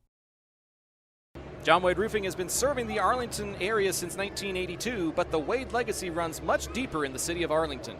A pioneer family that has had roots going back decades, John Wade and Company saw relatives attend the Cooper Street Arlington High campus and has had members play in Colt athletics for decades, and they're looking forward to serving this community for decades to come. Find out more at johnwaderoofing.com. Go. Back to live action here as we begin the 4th quarter. A full 12 minutes on the clock. Arlington with 0 timeouts. Byron Nelson with all 3 of theirs remaining as we head into this last quarter of action. Arlington 17, Byron Nelson 7. 2nd down and 15 here for the Byron Nelson Bobcats. Odom in the backfield with McCavian Hill. 2 left, 2 to the right for their receivers. Looking to pass. He drops back in the pocket, throws to the right side. They picked up by number 13. He's headed for the end zone. Touchdown, Arlington. Jacob Batiste steps right in front of that pass and takes it to the end zone. Arlington adds to their lead. No mustard on the lettuce on that play as Jacob Batiste takes it to the house to extend the Colt lead. Once that ball was in his hands, there was nobody between him and that end zone. Batiste read it well, stepped in front of it, and we were talking about how they had not been passing much this half, and that one gets picked off and run back to the house, and your new score, 23-7, with the PAT coming up now from Garrett. Sons of the White and Green, fight for your alma mater. The snap, the kick is up, and it's good. Your new score, Arlington 24, Byron Nelson 7. 11:52 left here in this final quarter of action. We'll step aside and visit our sponsors. This is High School Football on ZAP, presented by John Wade Roofing. Looking for a plumber you can rely on? Pipe and Peak handles all your residential plumbing needs. From tunneling and slab leaks to camera inspection and sewer repair, and even cast iron replacement. They offer competitive pricing and now offer financing to make repairs easier to manage. Family owned and trusted for over 16 years, they treat every home like their own. Call 817-807-7069 to get your free quote and get your plumbing handled right. And we're back live. Ben Odom throws a pick. Jacob Batiste steps right in front of the Odom pass and takes it to the house to add to the Colt lead here in the 4th quarter. 11:52 left to play in this ball game. 24-7, your new score. Arlington on top in this breakout action here in the 2026 season for your Arlington Colts. We mentioned at halftime that Coach Pease would really like to see us get off to a good start here after just narrowly missing the playoffs last year. You want to start with some good momentum this year and get this win under your belt. I'm not going to count my chickens yet, but it's looking good the way the Colts have made some adjustments at the halftime, and the defense is playing lights out right now. Colby Hensley's crew is doing a great job. The kick is away, and it's down at the 5-6 yard line. Runner coming up a field across the 20, and he's stopped at about the 26 yard line by that special teams unit for the Colts. And that'll bring out Odom again to give it a try here, facing a renewed Colt defense here that's really given him fits. Again, the Colt band strikes up the horse. I think there's something to that. I think the Colt defense is really responding to the encouragement from their fans that are out here tonight at Justin Northwest ISD Stadium. Good performance by the band, good turnout by the fans, and we've got a good one headed here in the 11:41 in this fourth quarter. Pops, I stood up to see what was happening with the Northwest fan, with the Byron Nelson fans, and they sure are quiet and very still right now. Little change in the backfield as Odom is back there at quarterback. We're back to number 21, Trey Green, in the backfield with him. 2 receivers left, 2 receivers to the right. Odom hands it off to Green. He takes it to the right side, but he is met by a whole host of Colt defensive linemen, and he gets nowhere on that play, maybe picks up 2 yards. But again, good swarming defense by the Colt defensive line, and those up linebackers put a stop to that run before it can really get off the ground. Number 11 in there on that tackle, Aaron Bishop, the junior, 6'4", 200 defensive lineman in on the tackle for the Colts. Next snap to Odom. He's rolling to his left. He's throwing down the sidelines. He's got a man open at the 40-yard line, makes the catch. It's a foot race to the end zone, and Byron Nelson is going to put an answer on the board there as that pass goes to number 3 for Byron Nelson, Cooper Waldrop, on the Odom to Waldrop pass down the left side, and the touchdown brings the Byron Nelson Bobcats just a little bit closer. Even if they complete this extra point, though, Pops, it's still going to be a 2-score game. Well, we just need to keep the offense rolling, like I said earlier. Keep the gas pedal to the metal. 11 minutes left. The PAT is up, and there's a flag on the play. The kick goes through the uprights, as signaled by the 2 referees on either side of the poles, but they did, each one of them, throw a flag. We'll have to see what the call is. It may be offsides by Arlington. Maybe somebody jumping up on somebody else's back trying to block another one. It's waved off, and the kick is good. It was against Arlington. The Byron Nelson Bobcats reject the penalty, and your new score, Byron Nelson 14, Arlington 24, with 11 minutes left in this fourth quarter. We'll keep it right here as both teams are huddling and getting ready to come back onto the ball field. It's been an exciting second half, hadn't it, Mom? It has. Mostly Colts, but in that moment, it seems like Byron Nelson found the one hole that they'd been looking for, and now we know where they're going to go. Yep, it was a good pass from Odom to his receiver, number 3, Waldrop, down that left sideline and into the end zone, just over the defender's head for Arlington. And it's an exciting fourth quarter here with 11 minutes to go. Colts drop their deep men back to get ready to receive this kick.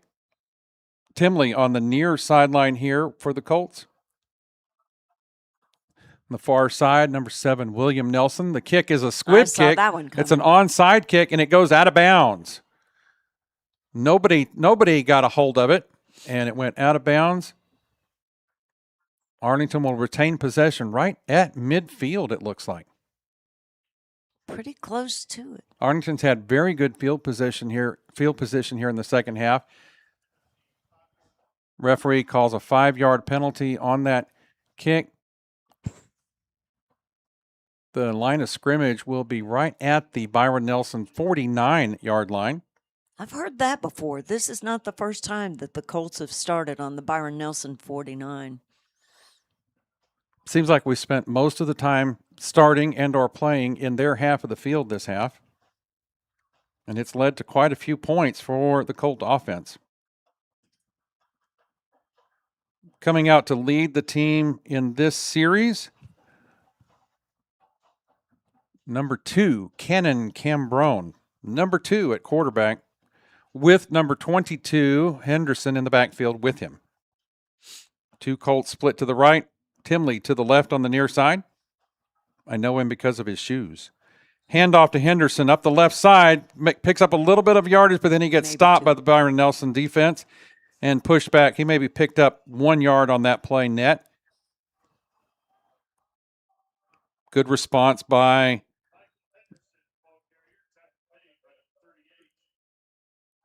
Number 38 for Byron Nelson makes the first hit. Brody Callender.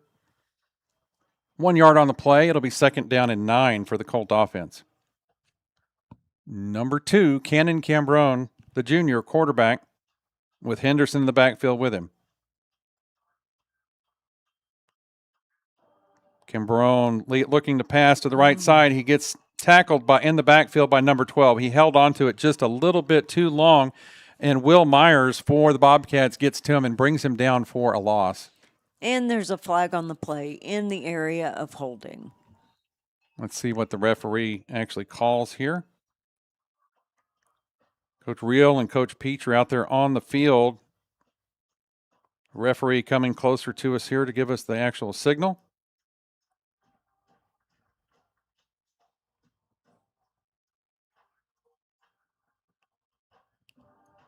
Referees are still discussing what, if anything, is going to be assessed on this play. It's the first game for the referees as well this year. Holding on the Colt offense. It's declined. It'll bring up 3rd down and long for Arlington. 3rd and 15 to go. Cambrone and Henderson looking to the sideline for the play. Number 3, Jackson Nelson.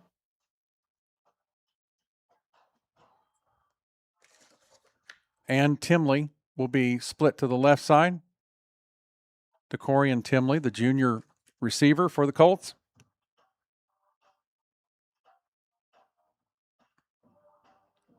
Henderson darts off the field as an empty backfield. Nelson goes in motion on a sweep. And the ball, the play was whistled dead before Cambrone could really get it started. 5-yard penalty on the Colt offense. That'll back them up 5 more yards and make it 3rd and 20. So it's 3rd down and downtown Decatur to go.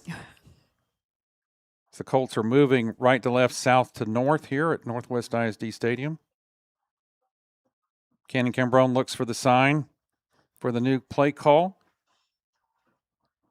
Colt coaches are going through a series of signs, kind of like a baseball coach.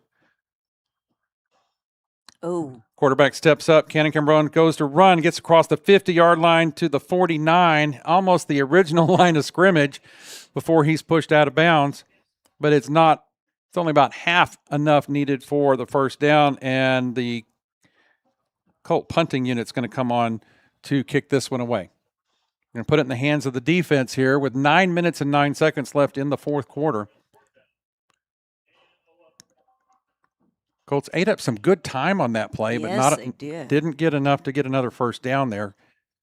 So milking some time off the clock. Going to put it in Garrett's hands to pin them deep and let the defense take over here in the late minutes of this ball game. Snap to Garrett is good, and his Aussie-style kick wobbles down to the 11-yard line, 12-yard line before it's picked up, and he is brought down almost immediately by the special teams unit at the Byron Nelson 22. We'll keep it right here as the two teams exchange sides of the ball to play. The last play that Byron Nelson had was a long touchdown pass from Odom to Waldrop. And we'll see if the Colt defense can pin them back here and prevent a similar play here with 9 minutes left in the ball game. 8:59 left after a second or two ticked off that last kick.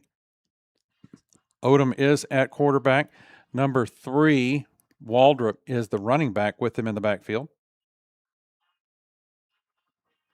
Snap, handoff is to Waldrop, and he is grabbed immediately by number 11 for the Colts. Aaron Bishop, the junior defensive lineman, 6'4", 200 pounds, grabbed him as he went by and brought him down at near the line of scrimmage. He did pick up about 4 yards on the play. It'll be 2nd down and 6.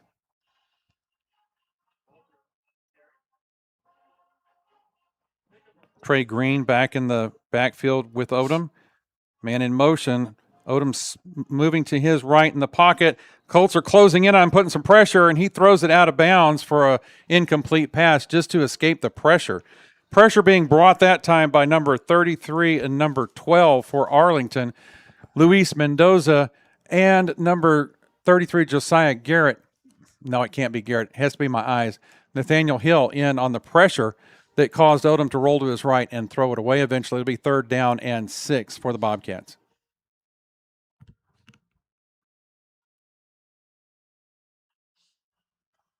Odom has the play call from his sideline, passing it on to his offensive line and receivers. 2 to the right, 2 to the left. Looking to pass, looking to the right side, steps up in the pocket, and he's getting pressured and flushed out of the pocket. He's been grabbed by number 23 for Arlington, Miles Tollison, and the pass runs incomplete. It's 4th down. I'm going to call that a sack for Tollison because he had his arms wrapped around Odom before he let go of the ball. Nonetheless, it's going to be a 4th down play, and Byron Nelson's going to be punting it away. The Colt defense holds. 8:15 left in this ball game, and the Nelson Bobcats are going to be punting it away to Mr. Timley. DeCorian Timley will be receiving this ball. You know, Pops, here's a contrast. The last series by the Colts was 2 minutes. This one from Byron Nelson was 45 seconds. So the Colts are dominating the clock right now. Kick is up. Timley is under it at about the 50-yard line, and he's hit immediately. There's a flag on the play from one of the referees that was very close to the reception. We'll see what that call is. Timley does hold onto the ball. Had he signaled fair catch? Because they hit him. If he signaled, he did. It looked like he also ran, though. Oh. So if he signaled the fair catch and ran, that could be a penalty. Ball is resting at the Colts' 49-yard line. The referee is talking to Coach Reel on the far sideline to see what they want to do about the penalty. It looks like it'll be against Byron Nelson. Colts may just decline it. We'll see. Yep, nobody's moving the ball anywhere. New quarterback as Cambrone is on the sideline. Elkins is taking over the quarterbacking duties right now.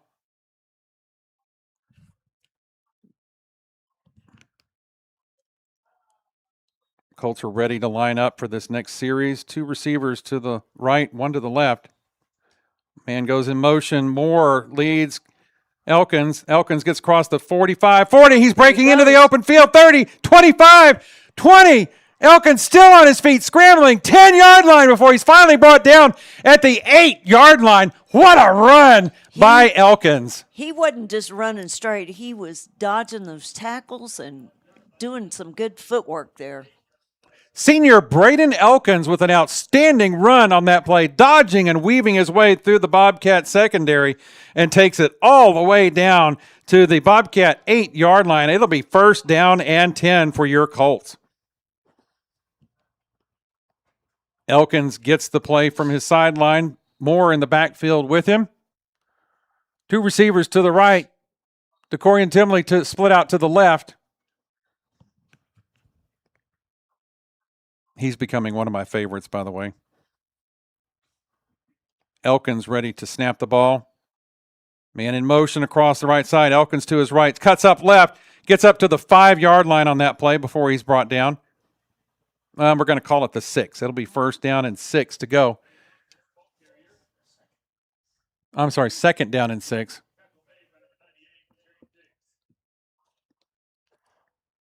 Northwest exchanging a few of their defensive players. It is still a very hot night out there. Want to keep those fresh bodies out there for critical plays. Colts looking for the sign from their coaching staff. I have to say, visually, this is confusing because we're playing Byron Nelson, but it says Northwest everywhere we look. It's Northwest ISD. They have several high schools in this district. Elkins gets the ball, runs to the right side. He's across the 5-yard line. He's hit, bounces, gets some more yardage. Touchdown! The referee signals. He stretched the ball over the pylon on the far side of the field, and the referee puts up the goal signal. Touchdown, Colts! Another tough run by Braden Elkins, running to his right, running through the tackles, stretching his 6'4" frame out before and to get that ball across the 6'1" frame, excuse me. Nonetheless, we got a touchdown on the board, and the Colts hit the 30-point mark as Garrett lines up for the PAT. The snap. The kick is up. It is good. Your new score with 6 minutes and 30 seconds left in this ballgame. Arlington 31. Byron Nelson 14. We'll step aside and take a short break. This is High School Football on Zap, presented by John Wade Roofing. When it comes time for your family to say goodbye to a loved one, you need a neighbor by your side. Rooted in the Arlington community for years, Wade Family Funeral Home remains the only family-owned and operated service provider in the city. With a wide range of services and options, their experienced staff can help you craft a lasting tribute that will endure. Visit WadeFamilyFuneralHome.com for more information.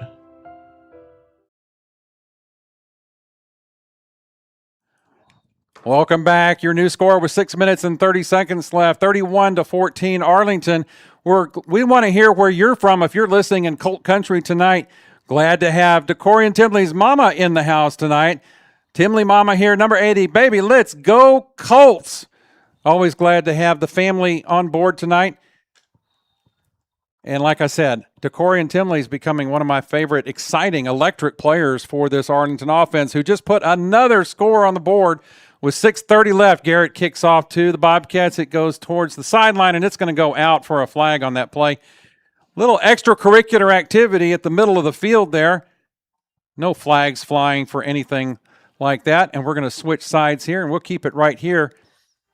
Pops, I've been noticing that there seems to be this electricity happening between the teams. They're starting to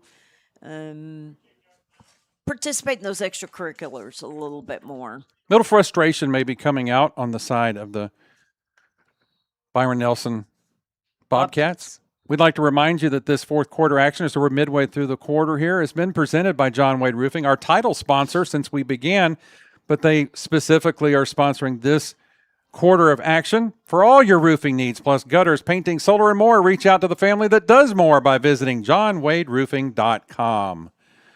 Odom back on the field, taking the snap, looking to throw. He steps up in the pocket, steps up into the Colt backfield and gets tripped up. Falls at about the 35-yard line on that play, picking up a total of about 5 yards on that play. It'll be 2nd down and 5 for Byron Nelson. 6:15 to go in the game. 31-14 Arlington. Bobcats definitely playing from behind here. Trey Green in the backfield with Odom. 2 to the left, 2 to the right. Odom back to pass again. He's looking left. He steps up in the pocket. Nothing's cut. Nothing was available, so he steps up to run.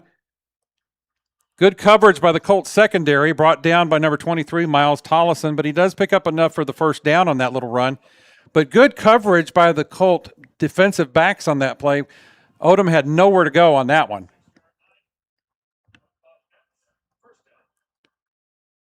Ball resting just across the 45-yard line, 46 of the Byron Nelson Bobcats. Odom gets the snap, looks downfield, steps up in the pocket, going to run forward, but he runs right into some Colts. Number 23 there to meet him. We've called his name a couple of times tonight. Miles Tollison on the tackle for the Colt defense. It'll bring up, should be 3rd down? No, 1st down, 2nd down, and about 6 to go.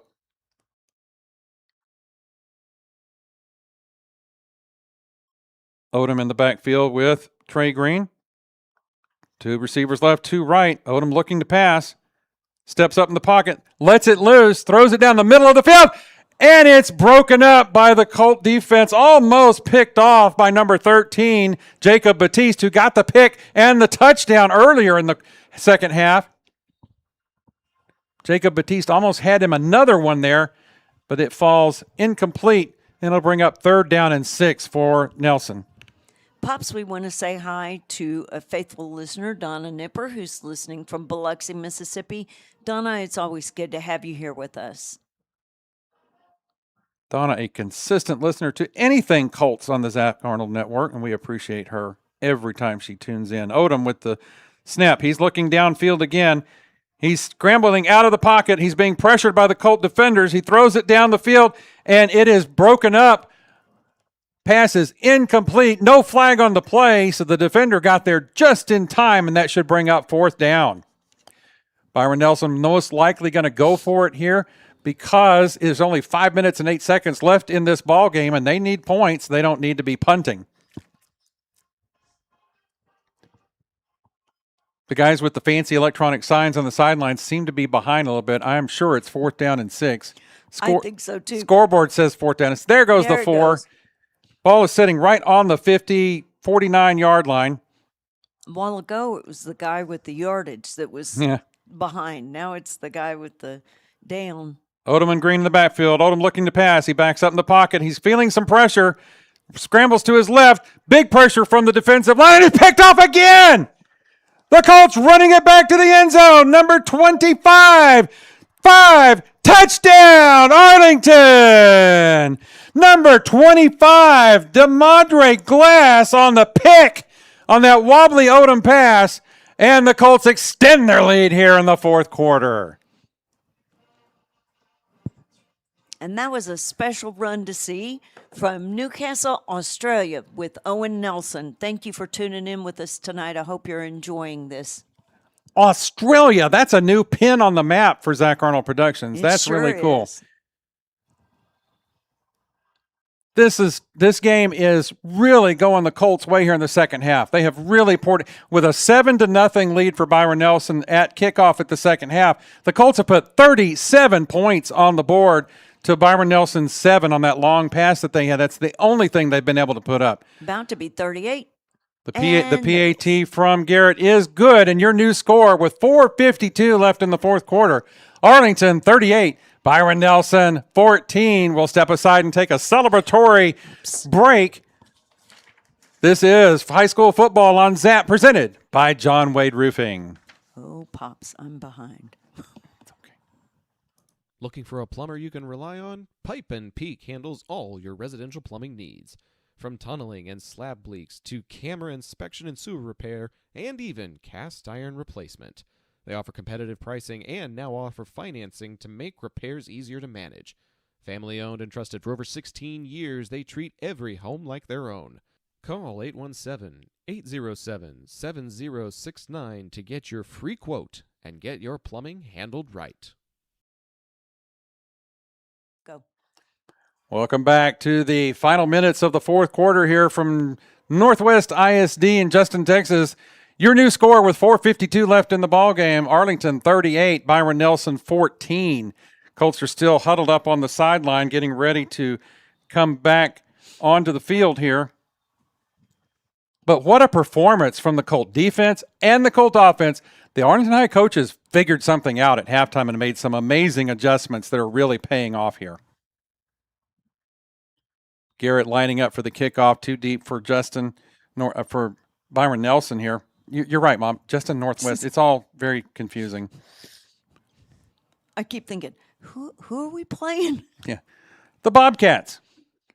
That's the way to do it. Just call them by their mascot. Yeah, just the Bobcats. We'll go with that. Garrett lined up. The kick is away. They're going to let it go. It's just barely going to go in the end zone. Boy, that was dangerous. That ball was kind of tippy-topping right on the goal line and finally decided to go into the end zone. It had a backspin on it. Yeah. Byron Nelson will take over at their own 25-yard line here as the special teams trots off. The defense for the Colts, who just got a pick and a run back. DeMondre Glass, the junior DB, 5'9", 175, stepped in front of that pass and ran it all the way back to the house. We saw that from Batiste earlier. The Colt defense is really playing lights out tonight. Colby Hensley, the defensive coordinator for Arlington, has them fired up, and they're playing very good ball. Odom back on the field for the Bobcats. Looking to pass all the way, most likely. Rolling to his right, passing out to the side. Number 19 makes the catch. Pushed out by Montrez Geiger for the Colts. But number 19 does make the catch there for some pickup. Colin Janice there, 5-yard pickup.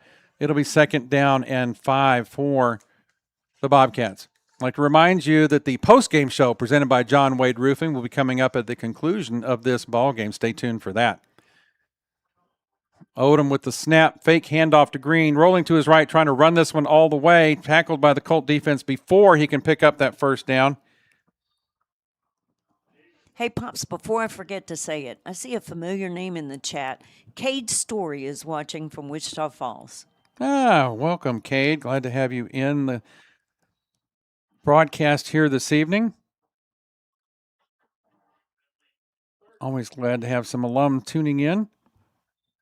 3rd down and 2 for the Bobcats here. Green in the backfield with Odom. That's not Green. That's number 28. He catches the ball, runs to the sideline, picks up the first down. Does number 28, Nathan Lottie.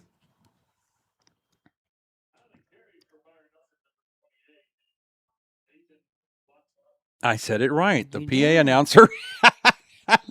That was a shot in the dark there. But 33 years of teaching public education, I learned how to pronounce some names that don't look a little unconventional at times. Lottie on the catch. Picks up the first down. Ball into Colt territory there at the 47-yard line now. 1st and 10 for the Bobcats. Odom, the snap. He's going to run this one all the way up the middle. The Colt defense was playing the pass, and he's going to make it all the way to the end zone on this play. So a run up the middle from the 49-yard line for Ben Odom gets the Bobcats another touchdown here with 3:50 left in the 4th quarter. It may be a little too late for the Byron Nelson Bobcats, but it does put another score on the board for them. Well, and Pops, something else that I've missed is there aren't as many Bobcat fans here to watch that as there were earlier tonight. Now we've got a timeout from the Byron Nelson Bobcats here before the point after attempt. So we'll step aside when they talk about things just for a little bit here. This is high school football on Zap, presented by John Wade Roofing. We'll be right back for the point after touchdown. Navigating Medicare options isn't easy. Hi, I'm Patsy Arnold, and when the time came to navigate my options, I went to Chapman Cornelius. They helped me find the best plan for my needs, quoted me life insurance options, and guided me in making my decisions every step of the way. They want to do the same for you, so give them a call at 817-265-3346 or visit chapman-cornelius.com. Welcome back to the live action here from Northwest ISD Stadium. Byron Nelson Bobcats versus your Arlington Colts. 3:50 left in this ball game. Arlington 38. Byron Nelson has 20 on the board right now, looking for number 21 on their point after touchdown.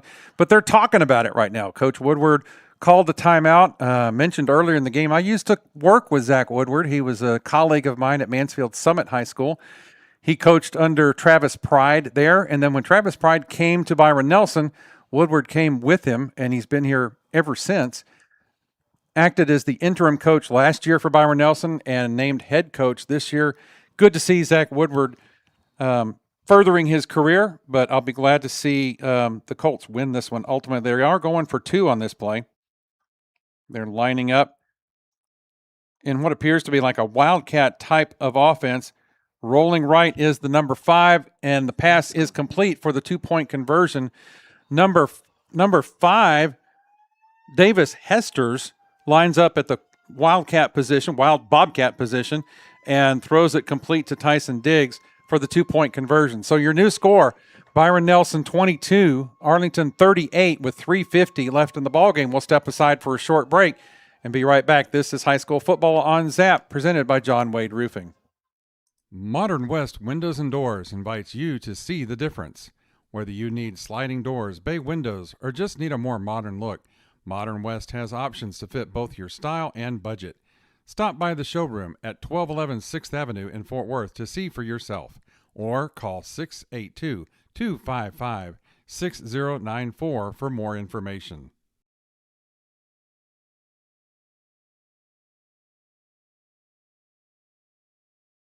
Coming back. Welcome back. They just they start playing Turn Down the Lights, and they turned off the lights here at Northwest ISD Stadium. They've got all the white lights off and only some blue lights flashing, so it's kind of an eerie look on the ball field here. Your score, go ahead. Another 3 minutes and 50 seconds, and we can be like Don Meredith and play Turn Out the Lights. The party's over. That's right. A lot of our fans listening don't even know who Don Meredith is, Matt. No. You just showed our age. 38-22, Arlington leading. Look for the possibility of an onside kick here as Coach Woodward pulled the 2-point conversion out of his hat and was successful with it. There is the onside kick. The Colts hands team is out there, and they make the recovery. Number 80, Mr. Timley, gets the reception on that onside kick to maintain possession for the Colts in great field position on that particular play. We kind of called it. We knew they were going to be looking for an onside kick, so you put our hands team out there, and DeCorian Timley is the one that gobbled it up and sat on it and maintained possession for the Colts. Update from the Bowie Rock Hill game. Rock Hill prevails 19-13 in a final from Prosper. Bowie falls in their first game. Arlington looking to excel in their first game out of the gate tonight. Remember, the Sam Houston Texans will debut their 26 football team under a brand new head coach, Bobby Watkins, tomorrow night here on the Zap Network. Number 2 out there at quarterback for the Colts, Cambrone hands off to Moore, and Moore gets nothing. He loses yardage on that play. Colts looking, maybe playing a little conservative, little clock eating as the clock continues to run here at 3:33 in the fourth quarter. Keep it on the ground, melt the clock, maintain that lead, and go home with a win. Cannon Cambrone in at quarterback. They are not in a hurry to start any play. We're going to run that play clock down on every one of them. They ought to. 10 seconds left on the play clock. Second down and about 14 for the Colts. Cambrone keeps it himself, runs it up the middle, gets back to close to the original line of scrimmage before he's tackled in the middle of the field. Clock continues to run. It'll be third down now and 11 for the Colt offense as the clock continues to tick. Go, clock, go. 2:49 left in this ball game.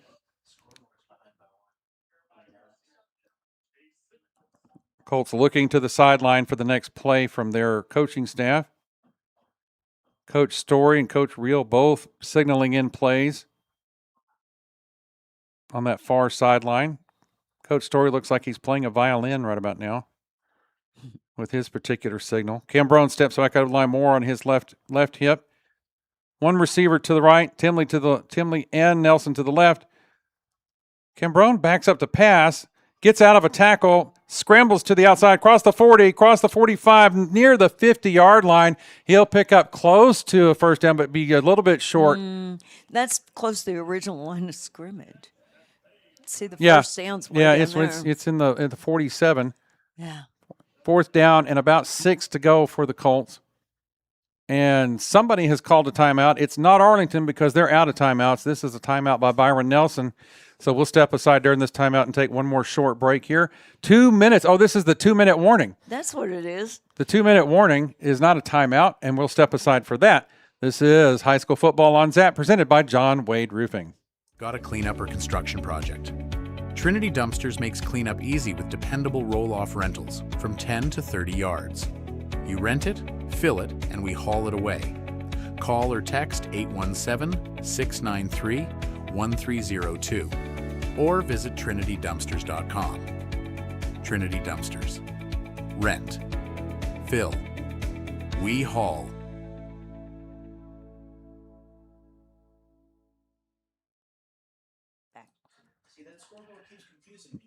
Back to live action. Here's the 2-minute timeout continues. We got a little Dolly Parton playing on the loudspeakers here tonight. A nice tribute to the queen of country music who passed this week. Very sad to hear that news. There's been quite a few passings in stardom here this last week. Tim Curry passed away.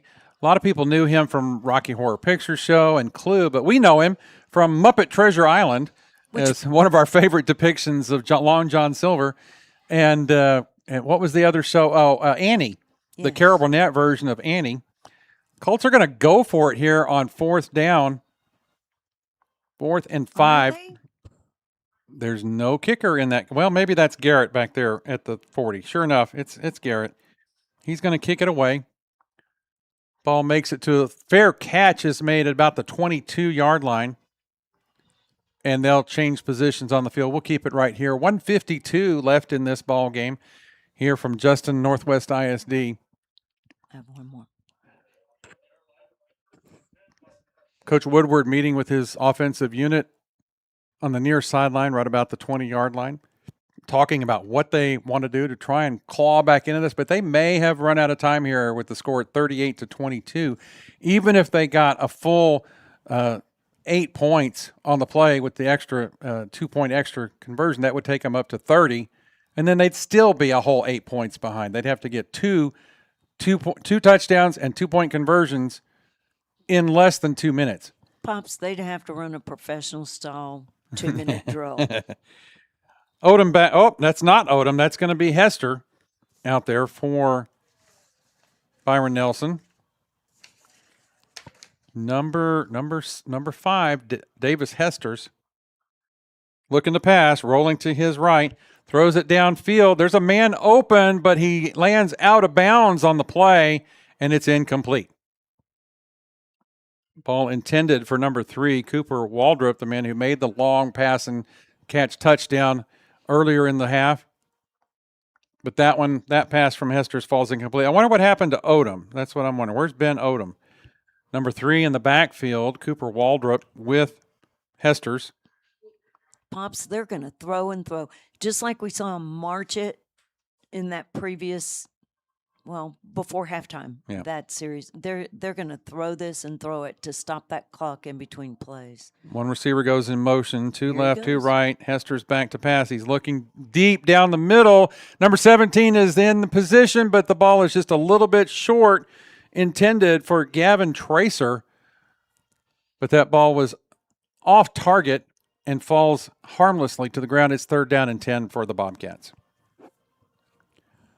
Each one of those incomplete passes does stop the clock at 1:37 to go here in the 4th quarter. 1:37 left in this ball game. Hesters gets the call from his coach in sideline. 2 receivers left, 3 receivers to the right for the Bobcats. What do you think? A pass play? You think? Nobody in the backfield with Hesters. Drops back, looking across the field, rolling to his left. Steps up. He's going to take off and run with it to try and get the first down, and he do that. He'll make the first down play, getting out of bounds at about the 32-yard line. It'll be 1st and 10. Good defense by the Colt DBs on that one. No receivers open on that play. Leading Hesters to pull it down and run with it. 1st and 10 from the 32-yard line. Waldrop in the backfield with him this time. 1 receiver left, 3 to the right. Hesters throws it to Waldrop, gets it across the 30, 35, brought down by number 25 for the Colts, DeMadre Glass, keeping him just short of that first down. It'll be 2nd down and about 4 here for the Bobcats.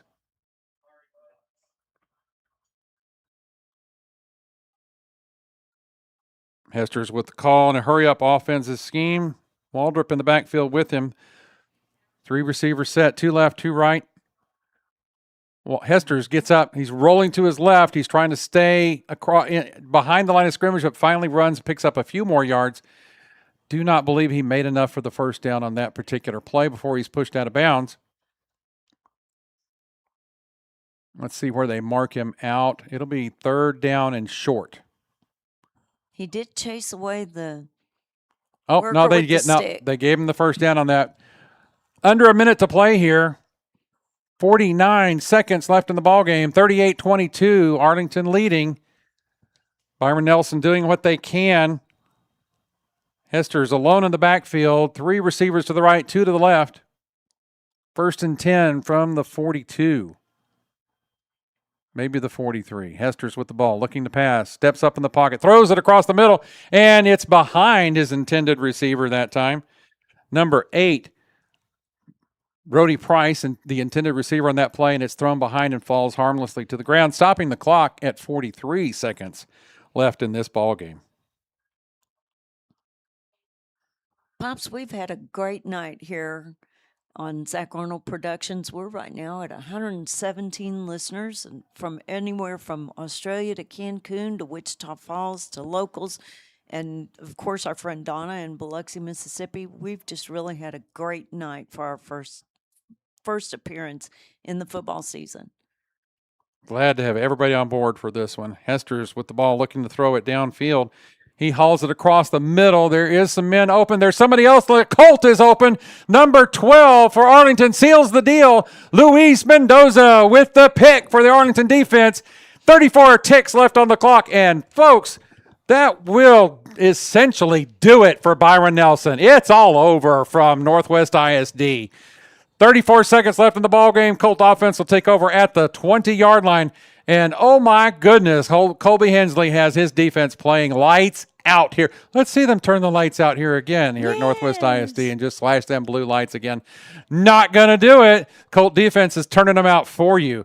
This has been amazing. The second half has just been a tale of 2 halves tonight with the Colt offense and defense. They really figured some things out at halftime and have been playing lights out on both sides of the ball for the entire game. It's going to be hard to find a player of the game in this one because it's been such a team effort between Elkins and Cambrone at quarterback and the defense playing lights out. Batiste and Mendoza and Tollison, everybody's just playing great tonight. Little handoff up the middle. We don't want to take any chances here. Just a solid run up the middle. Keep that clock running from your Colt offense. And the Colts are going to mark a tick in the win column here tonight against the Byron Nelson Bobcats. And, Pops, don't forget your buddy Timley. Timley's with the yellow shoes. Timley's They're played so great. Timley's played lights out tonight. Absolutely. At the wide receiver position. We may just have to award a team award. Yes, I can't name Maybe we some. give it to the coaching staff. Oh, that'd be great. Players of the game, the coaching staff are making amazing adjustments at halftime. We might just do that. Just don't tell Zach. Shh. Don't forget the John Wade Roofing post-game show coming up as the clock continues to tick down. Timeout taken by Byron Nelson. We're going to go ahead and keep it right here for you as the waning seconds of this ball game. It was kind of nice. You know, it was kind of a tough drive up here tonight. We had a tough start. Okay, we admit that. We had a few bugs. We had a few glitches getting started here tonight. But I think I finally found my groove in the second half as far as play calling because the Colts have made it a whole lot of fun to do here tonight. And what a way to kick this one off. You know, Pops, I was thinking a while ago, through baseball season, we call games twice a week. And then from early May until the end of August, we don't do any of this. And we just kind of lose our groove for a while. And it takes us some time to figure out where everything goes. I stood here looking at chords tonight going, where does this plug in? 3rd down and 9 for the Colt offense here. Handoff up the middle. Running back gets close to that first down, but he's not quite going to get there. Number 14 in the backfield for Arlington, Aiden Niesel, the senior quarterback. Another timeout by Byron Nelson. Man carrying the ball, number 21, Aaron Areola, the senior running back. In these waning seconds, everybody getting a touch on the ball to have a contribution here. It's 4th down and 1, 8 seconds on the clock, 8 more ticks, and the Colts will notch a win here at Northwest ISD Stadium against the Byron Nelson Bobcats. Again, a tale of 2 halves. The offense was somewhat anemic in the first half, posting a 0 on the board at halftime. Defense only allowing that 1 touchdown in the first half against Byron Nelson. But, boy, the second half has just been a totally different story here as the coaching staff made some amazing adjustments at halftime, and it really has paid off. So, Pops, I was just thinking, we have a lot of family members in the chat tonight talking about their players and how great they've done. And they have. And we have a coach's mom in the chat who's talking about how great everything has been. And it's just been a wonderful start to the football season.